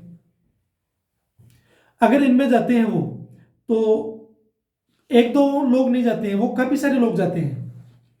जब वो वहां पर जा रहे हैं और वहां पर निवास कर रह रहे हैं वो, तो एक समय रहते रहते एक समय वहां बीत जाता है। उसके बाद में जब उनसे डॉक्यूमेंट्स मान लो कभी सबमिट करने के लिए कहा जाता है और वो नहीं करा पाते हैं, तो वो क्या करते हैं, लंबे समय तक रहने के बाद में वहां पर जान पहचान और इस हिसाब से जो माहौल बन जाता है, तो इस आधार पर वो क्या कर सकते हैं, वहां पर जो नागरिकता के लिए अप्लाई करते हैं, लेकिन उनका हो नहीं पाता क्योंकि विशेष पहचान पत्र या जो भारत सरकार का जो गृह मंत्रालय है वो जो प्रावधान करता है उसके तहत जो व्यवस्था है उसमें अगर वो ऐसे जो प्रमाण है वो नहीं दे पाता है, अपने आप को प्रूफ नहीं कर पाता है, तो उसके लिए मुश्किल खड़ी हो जाती है। तो यहां पर क्या होता है कि जैसे मान लेते हैं, मैं एग्जांपल देता हूं, एक क्षेत्र है वहां की पॉपुलेशन 50 लाख है या 50,000 में एग्जांपल देता हूं, या 50 लाख है वहां पर, और 50 लाख लोगों में अगर ये लोग मान के चलते हैं कि 10 लाख लोग, 5 लाख लोग चले गए उधर या 1 लाख लोग चले गए, तो ये लोग जब जाएंगे वहां रह रहे हैं वहां के लोगों से या फिर वहां पर शादी कर लेते हैं, उनका विवाह हो गया, विवाह होने के बाद में या फिर यहाँ के वो स्त्री पुरुष दोनों जा रहे हैं और वहां विवाह कर लेते हैं, तो उनके होने वाली जो पीढ़ियां हैं फिर बाद में धीरे धीरे जो उनकी संतान है फिर उनसे उनका विवाह होता है वहां पर। तो ऐसे बढ़ते बढ़ते वो क्या करते हैं, वहां जनसंख्या बढ़ाते हैं और अपने लोगों का जुड़ाव रखते हैं वहां पर। जब अपने लोगों को एक संगठन में बांध लेते हैं तो उनकी संख्या धीरे धीरे, जब वो 5 से 10 मान लेते हैं कि 5 लाख लोग आए थे और टोटल जनसंख्या वहां 50 लाख थी, लेकिन पता चले कि 10, 20, 30 या 50 सालों के अंदर वहां की जो जनसंख्या है वो उनकी 3 गुना हो चुकी, वहां पर 15 लाख हो चुकी, 20 लाख हो चुकी। तो भारत सरकार क्या करती है कि असम अगर भारत का क्षेत्र है तो भारत के क्षेत्र के होते हुए वो क्या करती है कि असम के लिए जो विशेष योजनाएं हैं, सुविधाएं हैं, वो प्रोवाइड करवाती है। अब ये लोग अगर वहां पर हिस्सा लेंगे तो जब जनसंख्या वहां की जो कम्युनिटी थी वहां पर, तो वो वहां पर 50 लाख थी और 20 लाख ये 20-25 लाख ये और हो गए। तो वहां पर जो सरकार जो है वो जितनी सुविधाएं वहां दे पाती है उनका लाभ उन लोगों को नहीं मिल पाता है जिनको मिलना चाहिए। वो लोग इनसे परेशान होकर क्या करेंगे, अपने अपने क्षेत्रों को छोड़कर दूसरे क्षेत्रों में चले जाते हैं, अपने क्षेत्र को छोड़कर दूसरे क्षेत्रों में चले जाते हैं इनसे परेशान होके, और इनकी संख्या धीरे धीरे बढ़ रही है। मतलब जो गैर प्रवासी जो लोग हैं इनकी जो संख्या है इनकी बढ़ती है और उनकी संख्या धीरे धीरे उस क्षेत्र से क्या होती है, डिक्लाइन होती है, कम होती है। तो यहाँ पर इनका क्या होता है, इनका प्रभाव बढ़ना, इनका कम होना। तो इस वजह से यहाँ पर क्या होता है कि जो सुविधाओं का जो लाभ मिलना होता है योजनाओं का, वो वहां पर पूर्णतः मिल नहीं पाता है। इसी आधार पर ये जो लोग हैं, जो यहाँ के जो मूल निवासी थे, इनका तो यहाँ पर आइडेंटिटी था, इनके पास तो डॉक्यूमेंट्स हैं, लेकिन उनके पास ऐसा नहीं है। लेकिन वो कह रहे हैं कि हम लोग यहीं से रह रहे हैं, हम यहाँ के भारतीय नागरिक हैं, लेकिन प्रूफ करने के लिए उनके पास कुछ जो डॉक्यूमेंट्स है वो नहीं है जो सरकार मांगती है। लेकिन वो दावा करते हैं इस चीज के लिए कि हम यहीं के हैं, डॉक्यूमेंट्स नहीं मिल रहे हैं, ये वो कई सारी चीजें करते हैं। सरकार इसको मानने के लिए बाध्य नहीं है और मानती भी नहीं है, लेकिन उनके पास ऑप्शन नहीं है। लेकिन एक मुद्दा जाता है यहाँ पर राजनीति का, वोट बैंक, मत लेना है वहां पर। अगर किसी गवर्नमेंट को ऐसा लगता है कि अगर टोटल पॉपुलेशन यहाँ 50 लाख थी, जिनमें से जो मूल निवासी थे इनमें से 15-20 लाख लोग यहां से चले गए अन्य अन्य क्षेत्रों में, और जो 25 लाख है वो बचे हैं, और इनकी संख्या जो 5 लाख थी उनकी संख्या बढ़ के 25 लाख हो गई यहाँ पर। तो एक का कम होना और दूसरे का बढ़ना। तो यहां पर क्या हो सकता है कि यहां पर वोट बैंक के चक्कर में यहां पर क्या किया जा सकता है, उनके लिए कुछ प्रावधान किया जा सकता है। अब इसके लिए क्या क्या प्रावधान है वो भारत सरकार करती है, उसके बारे में हम लोग पढ़ेंगे। लेकिन जैसा कि मैंने आपको बताया कि जो मुख्य मूल निवासी थे उनको वो सुविधाएं नहीं मिल पाती है और ये लोग उनका लाभ उठाने की कोशिश करते हैं, इनमें बंटवारा हो जाता है, फिर वहां पर क्या होता है, संघर्ष पैदा होता है। और संघर्ष पैदा होने की वजह से यहाँ पर क्या होता है, ये लोग जब इनको सरकार स्वीकार नहीं करती है तो यही से कनेक्टिविटी बढ़ती है नक्सलवाद की। वो नक्सली जो जोन बनने का जो प्रक्रिया है वो कहाँ से बनता है, वो एक कारण है इसमें, ये यहीं से उनको मौका मिलता है। तो वो क्या करते हैं, सरकार के अगेंस्ट जाकर क्या करते हैं, यहाँ पर जो हड़ताल है या सरकार की जो सुविधाएं हैं उनका क्या करते हैं, वो विरोध करते हैं, सरकार का विरोध करते हैं, सरकार द्वारा बनाई हुई जो व्यवस्था है उनका विरोध करते हैं। तो आप बारंबार देखते हैं तो कई सारे ऐसे मुद्दे हैं जहाँ पर आप देखने को मिलता है। अब इनमें कई सारे कारण हैं, लेकिन मैंने जो मुख्य कारण थे वो मैंने आपको एक समझ के लिए मैंने बता दिया कि भाई ये आखिर ऐसा क्यों होता है, वो इस वजह से भी होता है। इसके और भी कारण है, लेकिन मैंने एक कारण आपको बताया इसमें। फिर है जो अगला संशोधन, नागरिकता संशोधन अधिनियम 2003, सिटीजनशिप अमेंडमेंट एक्ट 2003। भारतीय नागरिकता अधिनियम 1955 में एक महत्वपूर्ण संशोधन था जिसे अटल बिहारी वाजपेयी सरकार द्वारा लाया गया था, जिसने अवैध प्रवासियों की परिभाषा पेश की, उन्हें पंजीकरण या देशीकरण के माध्यम से नागरिकता लेने से रोका और राष्ट्रीय नागरिक रजिस्टर एनआरसी बनाने का आधार तैयार किया गया। साथ ही यह निर्धारित किया गया कि 4 दिसंबर 2004 के बाद पैदा हुए बच्चों के माता पिता में से कम एक भारतीय नागरिक होना चाहिए। मुख्य प्रावधान क्या है और इनके प्रभाव। अवैध प्रवासियों की परिभाषा। इस अधिनियम ने अवैध प्रवासियों को परिभाषित किया। बिना वैध दस्तावेजों के भारत में प्रवेश करने वाला या अनुमत अवधि से अधिक समय तक रुकने वाला व्यक्ति। जैसे मैंने बताया कि एक तो वो जो असम क्षेत्रों में लोग घुस गए या किसी भी जो एरिया के अंदर एक स्थान से दूसरे स्थान पे चले जाना अवैध तरीके से। दूसरा क्या कहा गया है कि अगर मान लो कि किसी की समय सीमा, किसी को वीजा मिला है भारत में, मान लेते हैं कि उसको 2 साल 1 साल का वीजा मिला है भारत में रुकने के लिए, या वो 6 महीने के लिए रुकने के लिए आया है, तो उसके लिए प्रावधान है कि वो 6 महीने के बाद में वो वापस चला जाए। लेकिन वो क्या करता है, या फिर वीजा की जो डेट है, वो जो डेट इशू, अगर ऐसा प्रावधान है तो क्या कर सकते हैं, विदेश मंत्रालय में ऐसा प्रावधान करवा सकते हैं, उसकी डेट बढ़वा सकते हैं। लेकिन यदि वो बिना किसी जानकारी के वो उस दी हुई समयावधि से अधिक रह जाता है तो उसके लिए भी ये शर्तें हैं, उन्हें नागरिकता से वंचित कर दिया। एनआरसी की नींव। इसने राष्ट्रीय नागरिक रजिस्टर बनाने का मार्ग प्रशस्त किया, जिसका उद्देश्य भारत के सभी वैध नागरिकों का रिकॉर्ड रखना था, खास तौर पर असम जैसे राज्यों में अवैध प्रवासियों की पहचान के लिए, जिसकी मैंने बता दी, आपको एक बार चर्चा कर दी, मैंने एग्जाम्पल दिया था वो ना। जन्म से नागरिकता पर रोक। यह प्रावधान किया गया कि 4 दिसंबर 2004 के बाद जन्म लेने वाले व्यक्ति को नागरिक तभी माना जाएगा जब उसके माता पिता में से कोई एक भारतीय नागरिक हो। मतलब कोई व्यक्ति असम की सीमा में तो चला गया, लेकिन एक पीढ़ी के बाद में अगर उन्होंने एक बच्चे को जन्म दिया और बच्चे को जन्म दिया तो उसका उस हिसाब से जन्म के आधार पर होना चाहिए। लेकिन उसको कहा कि अगर आपके पिताजी का अगर या उसके माताजी हैं उनका अगर कोई यहाँ पर जो नागरिकता का कोई डॉक्यूमेंट्स हैं, प्रूफ हैं, तो आप बता दीजिए, तब उसको नागरिकता मिलेगी, अन्यथा उसको नहीं मिलेगी। तभी माना जाएगा जब उसके माता पिता में से कोई एक नागरिक हो। दूसरा, अवैध प्रवासी वो नहीं हो। ओसीआई की अवधारणा इसने क्या किया, इसने overseas citizen of India, OCI overseas citizen of India की अवधारणा भी शुरू की, हालांकि इसका पूरा कार्यान्वयन बाद में हुआ। ऐतिहासिक संदर्भ क्या है इसका, यह अधिनियम नागरिकता अधिनियम 1955 में कई संशोधनों में से एक था और इसे दोहरा बिल, डबल बिल भी कहा गया, क्योंकि इसने अवैध प्रवासियों पर सख्ती के साथ साथ ओसीआई की सुविधा भी दी। संक्षेप में, भारतीय जो नागरिकता संशोधन अधिनियम 2003 का मुख्य उद्देश्य अवैध प्रवासियों की पहचान और उन्हें नागरिकता से बाहर रखना और भारत की नागरिकता प्रणाली को और स्पष्ट करना था। नागरिकता संशोधन अधिनियम 2015 का मुख्य उद्देश्य भारतीय मूल के व्यक्तियों के लिए भारतीय मूल के व्यक्ति पीआईओ प्रवासी नागरिक ओसीआई कार्ड योजनाओं को एक श्रेणी में मिलाना था। इस विलय से आवेदन प्रक्रिया सरल हुई और दोनों योजनाओं को एकीकृत मर्ज कर दिया गया। Overseas citizen of India OCI card योजना के तहत लाया गया। इसके अतिरिक्त इसने कुछ नाबालिगों को जिनके माता पिता भारतीय हैं को ओसीआई कार्ड के लिए पंजीकृत करने की अनुमति दे दी। मुख्य प्रावधान क्या है और प्रभाव? योजनाओं का विलय पीआईओ कार्ड योजना और ओसीआई कार्ड योजना को मिलाकर एकल ओसीआई कार्ड योजना बनाएगी।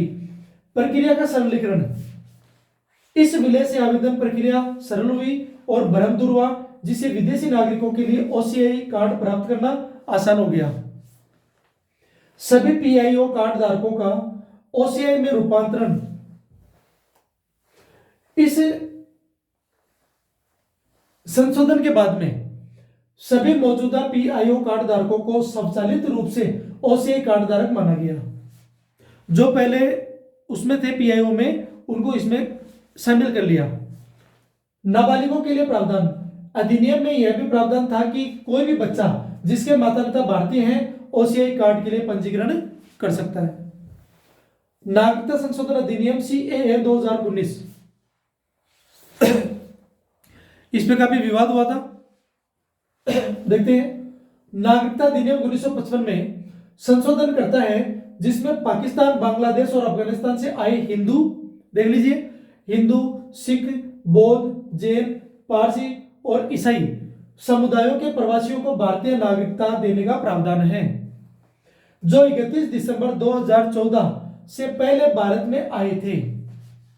अब देखिए इसमें क्या प्रावधान है। इन्होंने कहा 31 दिसंबर 2014 और ये अमेंडमेंट कब हुआ है? 2019 में। दोनों के बीच में कितना गैप आ गया? 14 से आप 15, 16, 17, 18 और 19, 6 साल तो वैसे ही हो गए। एक साल बाकी था, कुछ टाइम बाकी था। डेट दिसंबर क्योंकि दिसंबर तो चला गया पूरा, ये 14 का, 15 से स्टार्ट है। तो आप जब देखोगे इसमें 2019 में, तो इसमें 6 साल हो गया। तो भारत सरकार ने उस समय क्या कहा कि हम लोग इनको नागरिक मान लेंगे अगर ये लोग इनमें से हैं। तो उसको मानने की जो 7 साल का प्रावधान किया गया था ना पहले, कि 7 साल भारत में आप रहोगे, ऐसा नहीं कि उनको डायरेक्ट नागरिकता दी गई थी। डायरेक्ट नागरिकता नहीं दी गई थी ऐसे। उनके लिए जो प्रोविजन था कि कोई व्यक्ति अगर ये लोग भारत में आते हैं तो उनको 7 साल तक यहाँ रुकना पड़ेगा, उसके बाद में नागरिकता उनको मिलेगी भारत की। लेकिन आप देखिए कि अगर वो इस आधार पर मानते हैं 31 दिसंबर 2014, तो अगर वो आते हैं तो 2014 से लेके इसके बीच में, अगर मान लो 2014 है और कोई व्यक्ति 2017 में आया है, तो भी उसका टाइम देख लीजिए कि वो कब आया है, उसको माना कब जाएगा? 31 दिसंबर 2014 से इंक्लूड किया जाएगा। मतलब वो पहले से ही इतना टाइम यहाँ, उसके लिए कोई दिक्कत नहीं है। 7 साल का उसका गैप नहीं करना पड़ेगा। 2019 और 2020 में उसको नागरिकता का जो प्रावधान है वो शामिल कर लिया जाएगा उसको, और भारत की नागरिकता उसको दे दी जाएगी। ध्यान रखना इस बात का। तो 7 साल का तो प्रावधान था, लेकिन सरकार ने बाद में ऐसा कह दिया। आगे पढ़ते हैं। यह अधिनियम इन समुदायों के अवैध प्रवासियों के लिए नागरिकता का मार्ग प्रशस्त करता है और उन्हें कुछ नागरिक प्रक्रियाओं से छूट देता है, लेकिन इनमें मुस्लिम समुदाय को शामिल नहीं किया गया, जैसा कि मैंने पहले स्टार्ट में आपको बता दिया था, जिस कारण देश में काफी विरोध प्रदर्शन हुए और इसे संवैधानिक समानता के उल्लंघन के तौर पर देखा गया था। मुख्य बिंदु क्या है? की पॉइंट, उद्देश्य क्या है? पाकिस्तान, बांग्लादेश और अफगानिस्तान से धार्मिक अल्पसंख्यकों को सताया जाना। वहां पर ये लोग अल्पसंख्यक कैसे हुए? क्योंकि बहुसंख्यक कौन है? जो मुस्लिम कम्युनिटी से वहां पर जो लोग थे वो तो बहुसंख्यक थे, प्रिविलेज थे, उनको विशेषाधिकार थे, राइट्स थे। इन लोगों को उनसे क्या किया गया? वंचित किया गया, भेदभाव किया जाता था, वहां सताया जाता था इनको।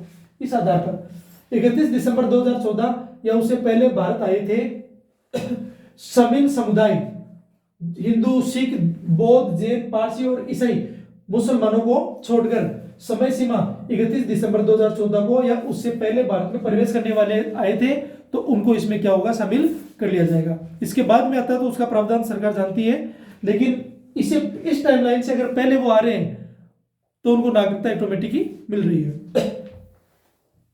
संशोधन, नागरिकता अधिनियम 1955 में बदलाव जो अवैध प्रवासियों को नागरिकता से रोकता था, लेकिन सीएए इन 6 समुदायों के लिए इसे आसान बनाता है। छूट, यह अधिनियम विदेशी अधिनियम जो 1946 और पासपोर्ट अधिनियम 1920 के तहत इन समुदायों के सदस्यों पर लगने वाले आपराधिक मामलों से छूट देता है।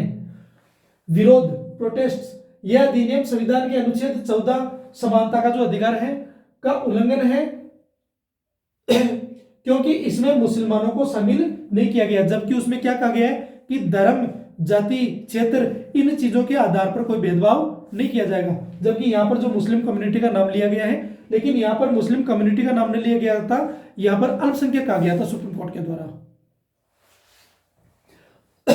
का उल्लंघन है क्योंकि इसमें मुसलमानों को शामिल नहीं किया गया है और यह पूर्वोत्तर राज्यों की जनसांख्यिकी को प्रभावित कर सकता है, जिससे देश भर में बड़े पैमाने पर विरोध हुए।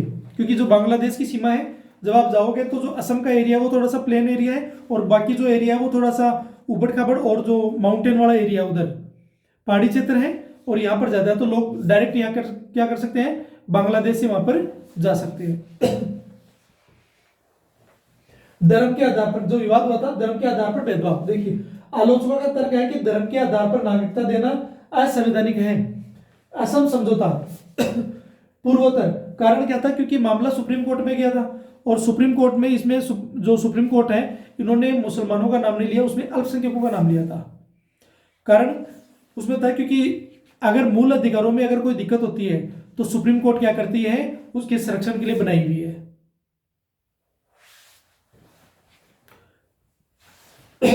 आगे बढ़ते हैं। असम समझौता, पूर्वोत्तर के लोगों को चिंता थी कि यह असम समझौते का उल्लंघन करेगा और क्षेत्र की संस्कृति और जनसंख्या को क्या करेगा, वो बदलाव देगा या बदल देगा। सुप्रीम कोर्ट में ये जनसंख्या को बदल देगा, जैसे मैंने आपको बता दिया था वो एग्जांपल देके। सुप्रीम कोर्ट में याचिका गई, इस कानून के खिलाफ 230 से अधिक जन याचिकाएं जाएगी। जनहित याचिकाएं PIL सुप्रीम कोर्ट में दायर की गई।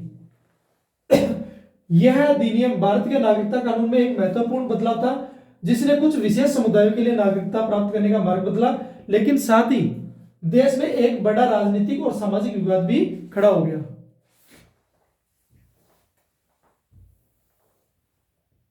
नागरिकता संशोधन अधिनियम 2019 के तहत केंद्र सरकार ने नागरिकता संशोधन नियम 2024 में भी कुछ अपडेट आया था, देख लीजिए। CAA रूल्स 2024 को मार्च 2024 में अधिसूचित किया गया, जिसने अधिनियम के कार्यान्वयन का मार्ग प्रशस्त किया, जिसके तहत पाकिस्तान, बांग्लादेश और अफगानिस्तान से आए हिंदू, सिख, बौद्ध, जैन, पारसी और ईसाई समुदायों के गैर दस्तावेजी प्रवासियों को भारतीय नागरिकता दी जाएगी, जो 31 दिसंबर 2014 से पहले आए थे, और अब इसके लिए ऑनलाइन आवेदन प्रक्रिया और जिला स्तरीय समितियों द्वारा जांच की जा रही है। आगे पढ़ते हैं इसमें और प्रावधान। अब आता है 2025 में क्या अपडेट है इसका। 2025 में भारत में आप्रवास और विदेशियों विषयक अधिनियम 2025 the immigration and foreigners act 2025 लागू हुआ है, जो 1 सितंबर 2025 से प्रभावी है, जिसने देश के आवर्जन कानूनों को मजबूत किया है और जाली दस्तावेजों पर कड़ी सजा का प्रावधान किया है और विदेशियों के पंजीकरण निगरानी को सशक्त बनाया है, जिससे भारत में प्रवेश, प्रवास, निकास के लिए वैध दस्तावेज की आवश्यकता पर जोर दिया गया है। हालांकि कुछ छूटें भी दी गई है। मुख्य बिंदु, कानून का नाम आप्रवासन और विदेशी विषयक अधिनियम 2025, प्रवासी तिथि 1 सितंबर 2025 से लागू हुआ है। मैंने शायद दिसंबर बोल दिया था उस समय, मिस्टेक हुई। उद्देश्य, भारत के आवर्जन कानूनों को एकीकृत और मजबूत करना, जाली दस्तावेजों जैसे पासपोर्ट और वीजा के लिए कठोर दंड का प्रावधान, विदेशियों की निगरानी और रिपोर्टिंग की व्यवस्था को सशक्त बनाना।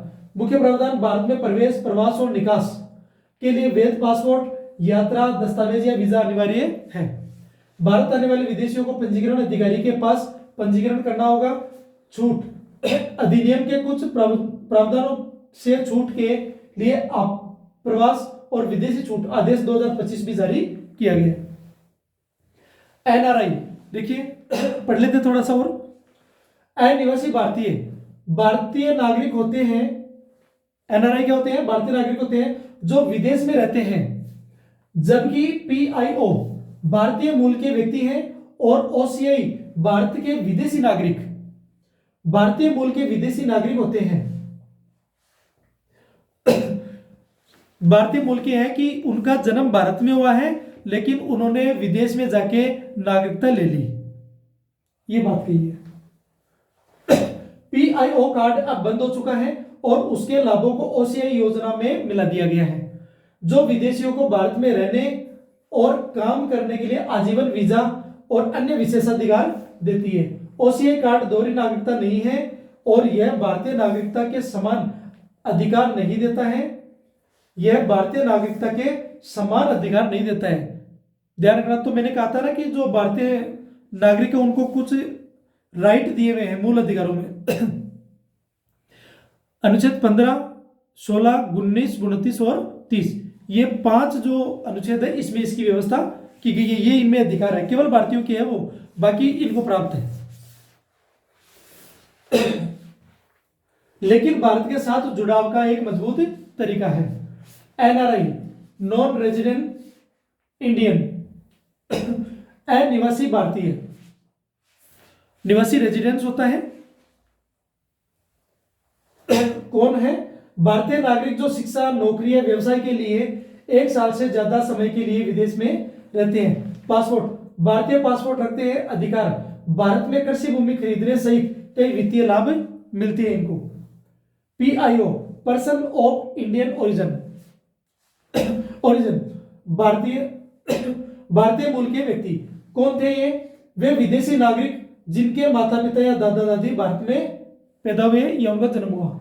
वर्तमान स्थिति, यह कार्ड अब जारी नहीं किया जाता है, 2015 में इसी ओसीआई में मिला दिया गया है। पहले के कार्ड, पुराने पीआईओ कार्ड 31 दिसंबर, हाँ ये डेट आ गई, यहाँ की बात है वो, 31 दिसंबर 2025 तक वैध माने जा रहे हैं, जिन्हें ओसीआई कार्ड में बदलना होगा। OCI, overseas citizen of India, Bharat के विदेशी नागरिक। कौन है? भारतीय मूल के विदेशी नागरिक पाकिस्तान और बांग्लादेश को छोड़कर, जिन्हें भारत में आजीवन वीजा और कई अधिकार मिलते हैं। वीजा, आजीवन वीजा कम प्रतिबंधों के साथ भारत में रहने और काम करने की अनुमति मिलती है। पासपोर्ट, अपने देश का पासपोर्ट रखते हैं और भारतीय पासपोर्ट उनके पास में नहीं रहता है। अधिकार और सीमाएं, इन्हें कुछ आर्थिक और शैक्षणिक लाभ मिलते हैं, लेकिन भारतीय नागरिकों के समान राजनयिक अधिकार जैसे वोट देना और कुछ कृषि और जमीनी अधिकार भी नहीं मिलते हैं।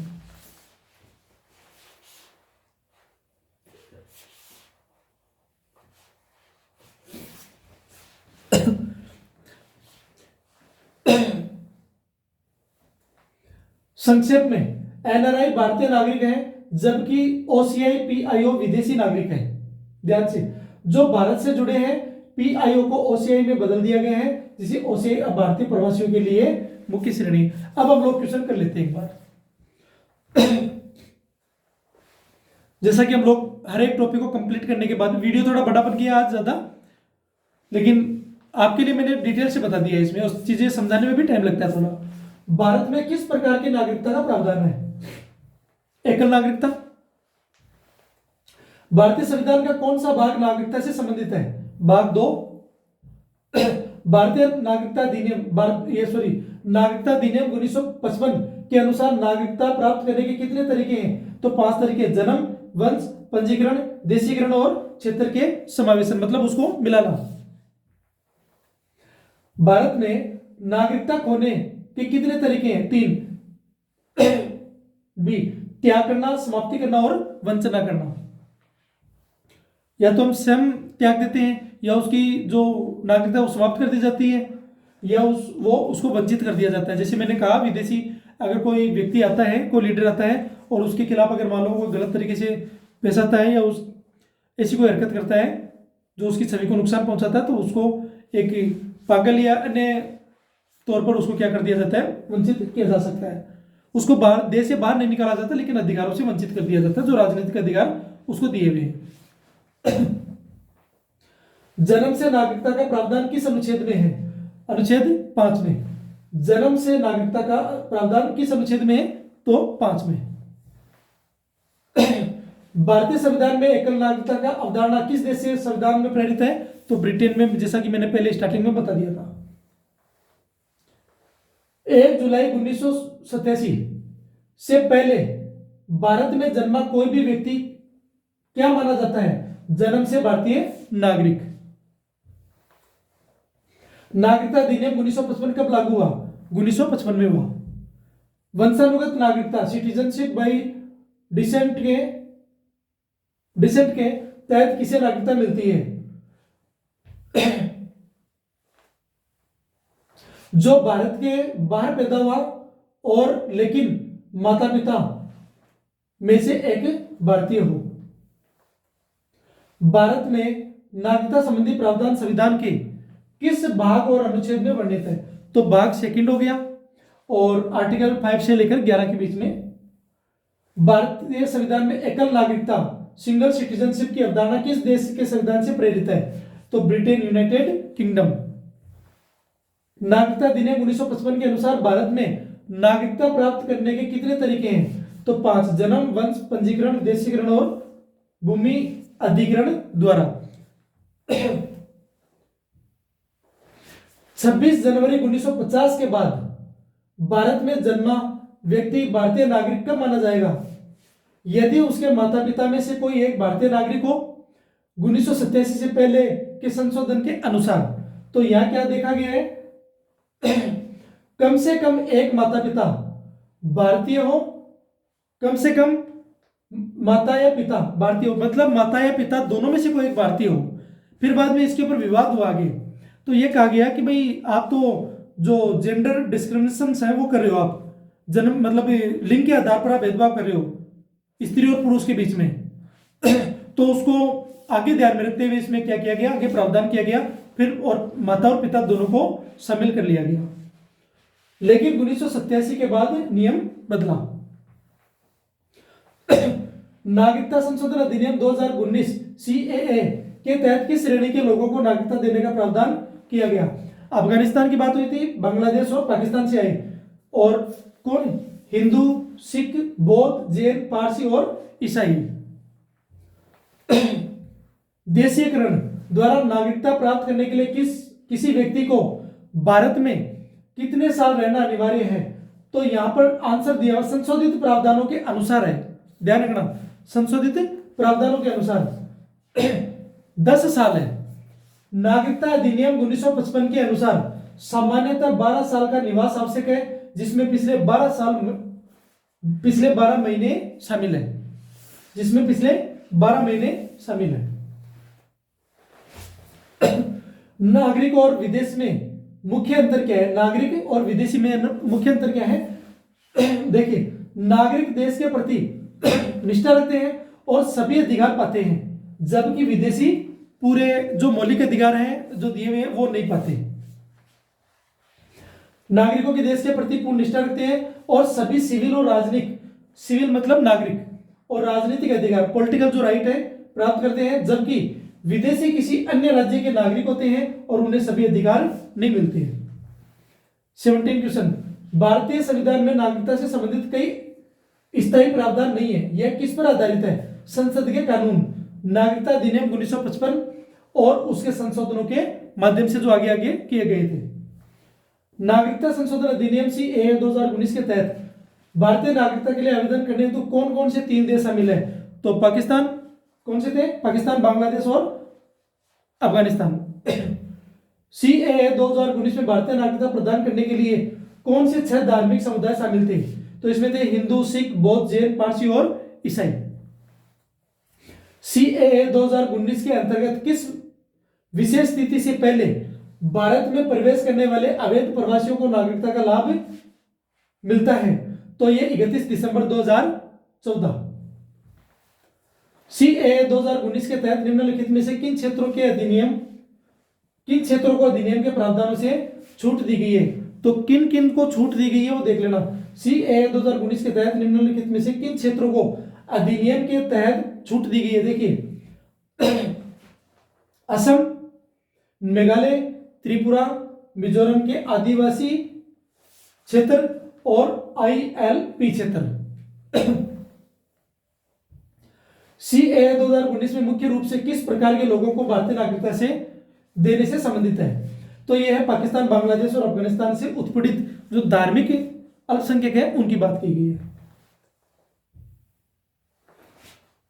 आप ये मत सोचना कि भाई जो धार्मिक अल्पसंख्यक है भारत के अंदर तो ये बहुसंख्यक में, लेकिन वो उस देश के आधार पर अल्पसंख्यक है और यहाँ पर बहुसंख्यक, जैसे यहाँ पर जैन जो कम्युनिटी है ये यहाँ पर अल्पसंख्यक में आते हैं, उस हिसाब से मतलब कम संख्या जिनकी रहती है धर्म में, लोगों की जो संख्या है वो कम आकी जाती है उस आधार पर। हाल ही में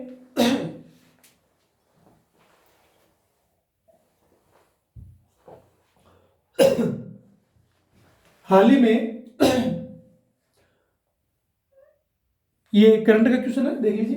हाल ही में नागरिकता संशोधन अधिनियम CAA के लागू होने के बाद भारत में धार्मिक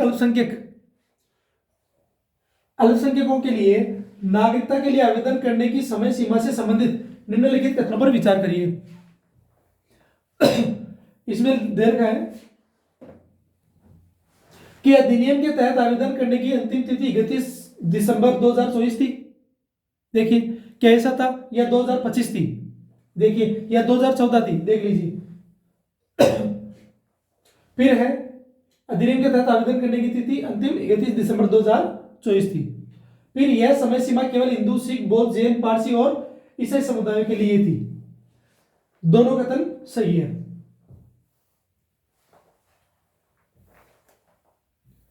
CAA 2019 के तहत पाकिस्तान, बांग्लादेश और अफगानिस्तान से आए गैर मुस्लिम शरणार्थियों को नागरिकता देने की प्रक्रिया 2024 में शुरू हुई और आवेदन की अंतिम तिथि जो 31 दिसंबर 2024 थी, जिसने उल्लेखित धार्मिक समुदायों को प्राथमिकता दी गई। जो 2025 वाला वो OCI वाला था। भारत में नागरिकता के संबंध में एकल नागरिकता की अवधारणा के बारे में निम्नलिखित कथनों में से सही कथन बताइए। फिर है भारत में प्रत्येक राज्य का अपना अलग नागरिक कानून है और जो केंद्र सरकार के साथ मिलकर काम करता है। सबका अलग थोड़ी है, राजस्थान की नागरिकता थोड़ी होती है। राजस्थान के आप निवासी हो सकते हैं, आप राजस्थान के निवासी हैं लेकिन नागरिक आप भारत के माने जाएंगे।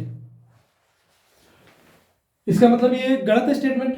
भारत का संविधान पूरे देश के लिए एकल नागरिकता का प्रावधान करता है, जिसे सभी नागरिक भारतीय कहलाते हैं, राज्य के नागरिक नहीं। बिल्कुल सही है ये। यह नागरिकता अधिनियम 1955 के तहत दी गई है और इसमें कोई बदलाव नहीं किया गया है। काफी सारे संशोधन हुए हैं। भारत में दोहरी नागरिकता की अनुमति दी है, भारत में दोहरी नागरिकता की अनुमति है, यही गलत हो गया, एकल नागरिकता है, जिसे हाल ही में बदला गया है। बदलने की बात हुई है वो अलग तरीके से है, वो प्रावधान किए गए हैं इसके लिए, ये दोहरी नागरिकता का मामला नहीं है। भारत का संविधान पूरे देश के लिए एकल नागरिकता प्रदान करता है, जिसमें सभी नागरिक भारतीय नागरिक है, न कि राज्य के नागरिक। स्पष्टीकरण, भारत में केवल एक ही नागरिकता है, भारतीय नागरिकता, और यह ब्रिटेन की संविधान से ब्रिटिश संविधान से प्रेरित है, जो हमें किसी भी राज्य के बजाय पूरे भारत का नागरिक बनाता है। नागरिकता अधिनियम 1955 के तहत भारतीय नागरिकता प्राप्त करने के तरीकों में हाल के अपडेट से संबंधित कौन सा कथन गलत है? ये कह रहा है गलत है, सही नहीं है। जब क्वेश्चन को पढ़ो तो इसका ध्यान रखना, सही और गलत का। देखिए पहला ऑप्शन, जन्म, वंश पंजीकरण और देशीकरण नागरिकता प्राप्त करने के मुख्य तरीके हैं। फिर बाद में हाल ही में सरकार ने कुछ विदेशी नागरिकों को भूमि अधिग्रहण के माध्यम से नागरिकता देने का प्रस्ताव किया है। तीसरा, वंश के आधार पर नागरिकता प्राप्त करने के लिए माता पिता में से किसी एक का भारतीय नागरिक होना आवश्यक है, कुछ शर्तों के साथ। बिल्कुल सही है। ये पहले वाला भी सही था, जन्म, वंश और पंजीकरण, ये भी ठीक था। इन्होंने कहा कि हाल ही में सरकार ने कुछ विदेशी नागरिकों को, जो विदेशी नागरिक है तो वो भारतीय नागरिक किससे होगा? अगर वो वहां की नागरिकता कैंसिल करते हैं और भारत की नागरिकता के लिए अगर वो आवेदन करते हैं तब की बात अलग है। लेकिन यह कहा गया कि हाल ही में नागरिकों को भूमि अधिग्रहण के माध्यम से, आप जन्म अगर मान लेते हैं, भूमि ले रहे हैं यहाँ पर, तो आपको नागरिकता दी जाएगी? नहीं, ऐसा नहीं होगा। के माध्यम से नागरिकता देने का प्रस्ताव किया है? नहीं। पंजीकरण के माध्यम से नागरिकता पाने के लिए व्यक्ति का भारत में निश्चित अवधि तक रहना अनिवार्य, बिल्कुल सही है। ये उसमें क्या आंसर था, क्या क्वेश्चन पूछा था, कौन सा कथन गलत है? हाँ, तो ये गलत है, दूसरे वाला, इसमें कोई प्रस्ताव नहीं किए गए। आंसर, हाल ही भारतीय सरकार ने कुछ विदेशी नागरिकों को भूमि अधिग्रहण के माध्यम से नागरिकता देने का प्रस्ताव किया है। अब इसमें स्पष्टीकरण क्या देखिए, नागरिकता मुख्य रूप से जन्म, वंश पंजीकरण या देशीकरण से मिलती है, भूमि अधिग्रहण से नागरिकता का प्रावधान नहीं है। हालांकि सीएए जैसे अधिनियमों से प्रक्रिया में बदलाव आए हैं। ये हमारा टॉपिक कंप्लीट हो गया है और इसमें और सारे कई मुद्दे रह गए हैं बीच में, लेकिन हम लोग कभी और चर्चा करेंगे क्योंकि टाइमिंग ज़्यादा हो गई है।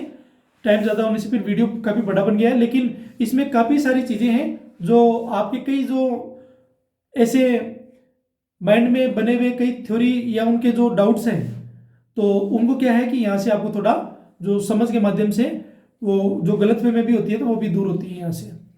और हम लोग यहाँ पर अगर आपको अगर क्लास देने के वक्त कभी चीज़ें आगे पीछे हो जाती हैं, पहला। दूसरा, इसके साथ में कभी कभी ऐसा भी होता है कि जैसे हम लोग जैसे पढ़ाते हैं तो पढ़ाते टाइम माइंड में कुछ चीज़ें चलती रहती हैं, तो वो पढ़ाने के टाइम क्या होता है कि चीज़ें आगे पीछे हो जाती है, तो उसमें कुछ मिस्टेक भी हो जाती है, तो आप ध्यान रखिए थोड़ा सा। और कुछ मिस्टेक होती है तो आप मुझे कमेंट में बता सकते हैं, कॉल करके बता सकते हैं, मैसेज करके बता सकते हैं, कोई दिक्कत नहीं। मैं वही त्रुटियां जो है उसमें सुधार कर लूँगा उस मामले में, और मैं आगे से भी ध्यान रखूँगा। इसीलिए वीडियो ज़्यादा बड़ा बन गया है, लेकिन मैं कोशिश करूँगा कि आगे से इस बात का ध्यान रखें। लेकिन वीडियो ज़्यादा बड़ा बन रहा है, ये ज़्यादा इंपॉर्टेंट होने से ज़्यादा ज़रूरी है कि जो ये मुद्दा है इसमें हम लोगों ने सारे किए, फिर हमने PYQ भी किए काफ़ी सारे छोटे, फिर मीडियम साइज के, फिर जो टिपिकल टाइप के थे एक दो वो भी हमने किया है इधर। और आपको इसके लिए और प्रैक्टिस करनी है सभी विषयों की, तो आप जो मेरा एकेडमी है इसके ऊपर आप क्या कर सकते हैं, टेस्ट सीरीज ले सकते हैं, बिल्कुल किफायती दरों पर है। दूसरा, इसमें जो प्ले स्टोर पर जो ये एप्लीकेशन आने वाला है इस वीकेंड में, तो उसके लिए मैं भी आपको अपडेट कर दूंगा। और साथ में जो वीडियो है वो आपके लिए जो अभी चल रहा है पॉलिटी, तो मैं सोच रहा हूँ कि पॉलिटी के साथ में मैं एक दो विषय और ऐड कर दूं, जिसमें अगर उनके एक एक दो विषय रहेंगे तो आपको पता रहेगा कि भाई हाँ साथ में ये विषय भी साथ में चल रहे हैं। नहीं तो मैं पहले एक के दो 10 टॉपिक है वो कंप्लीट करता हूँ, 10 से 12, फिर उसके बाद में जो नया टॉपिक है वो कंप्लीट करेंगे। ऐसे हम लोग आगे बढ़ते हैं, तो 2 हमारा पार्ट कंप्लीट हो गया है यहाँ पर।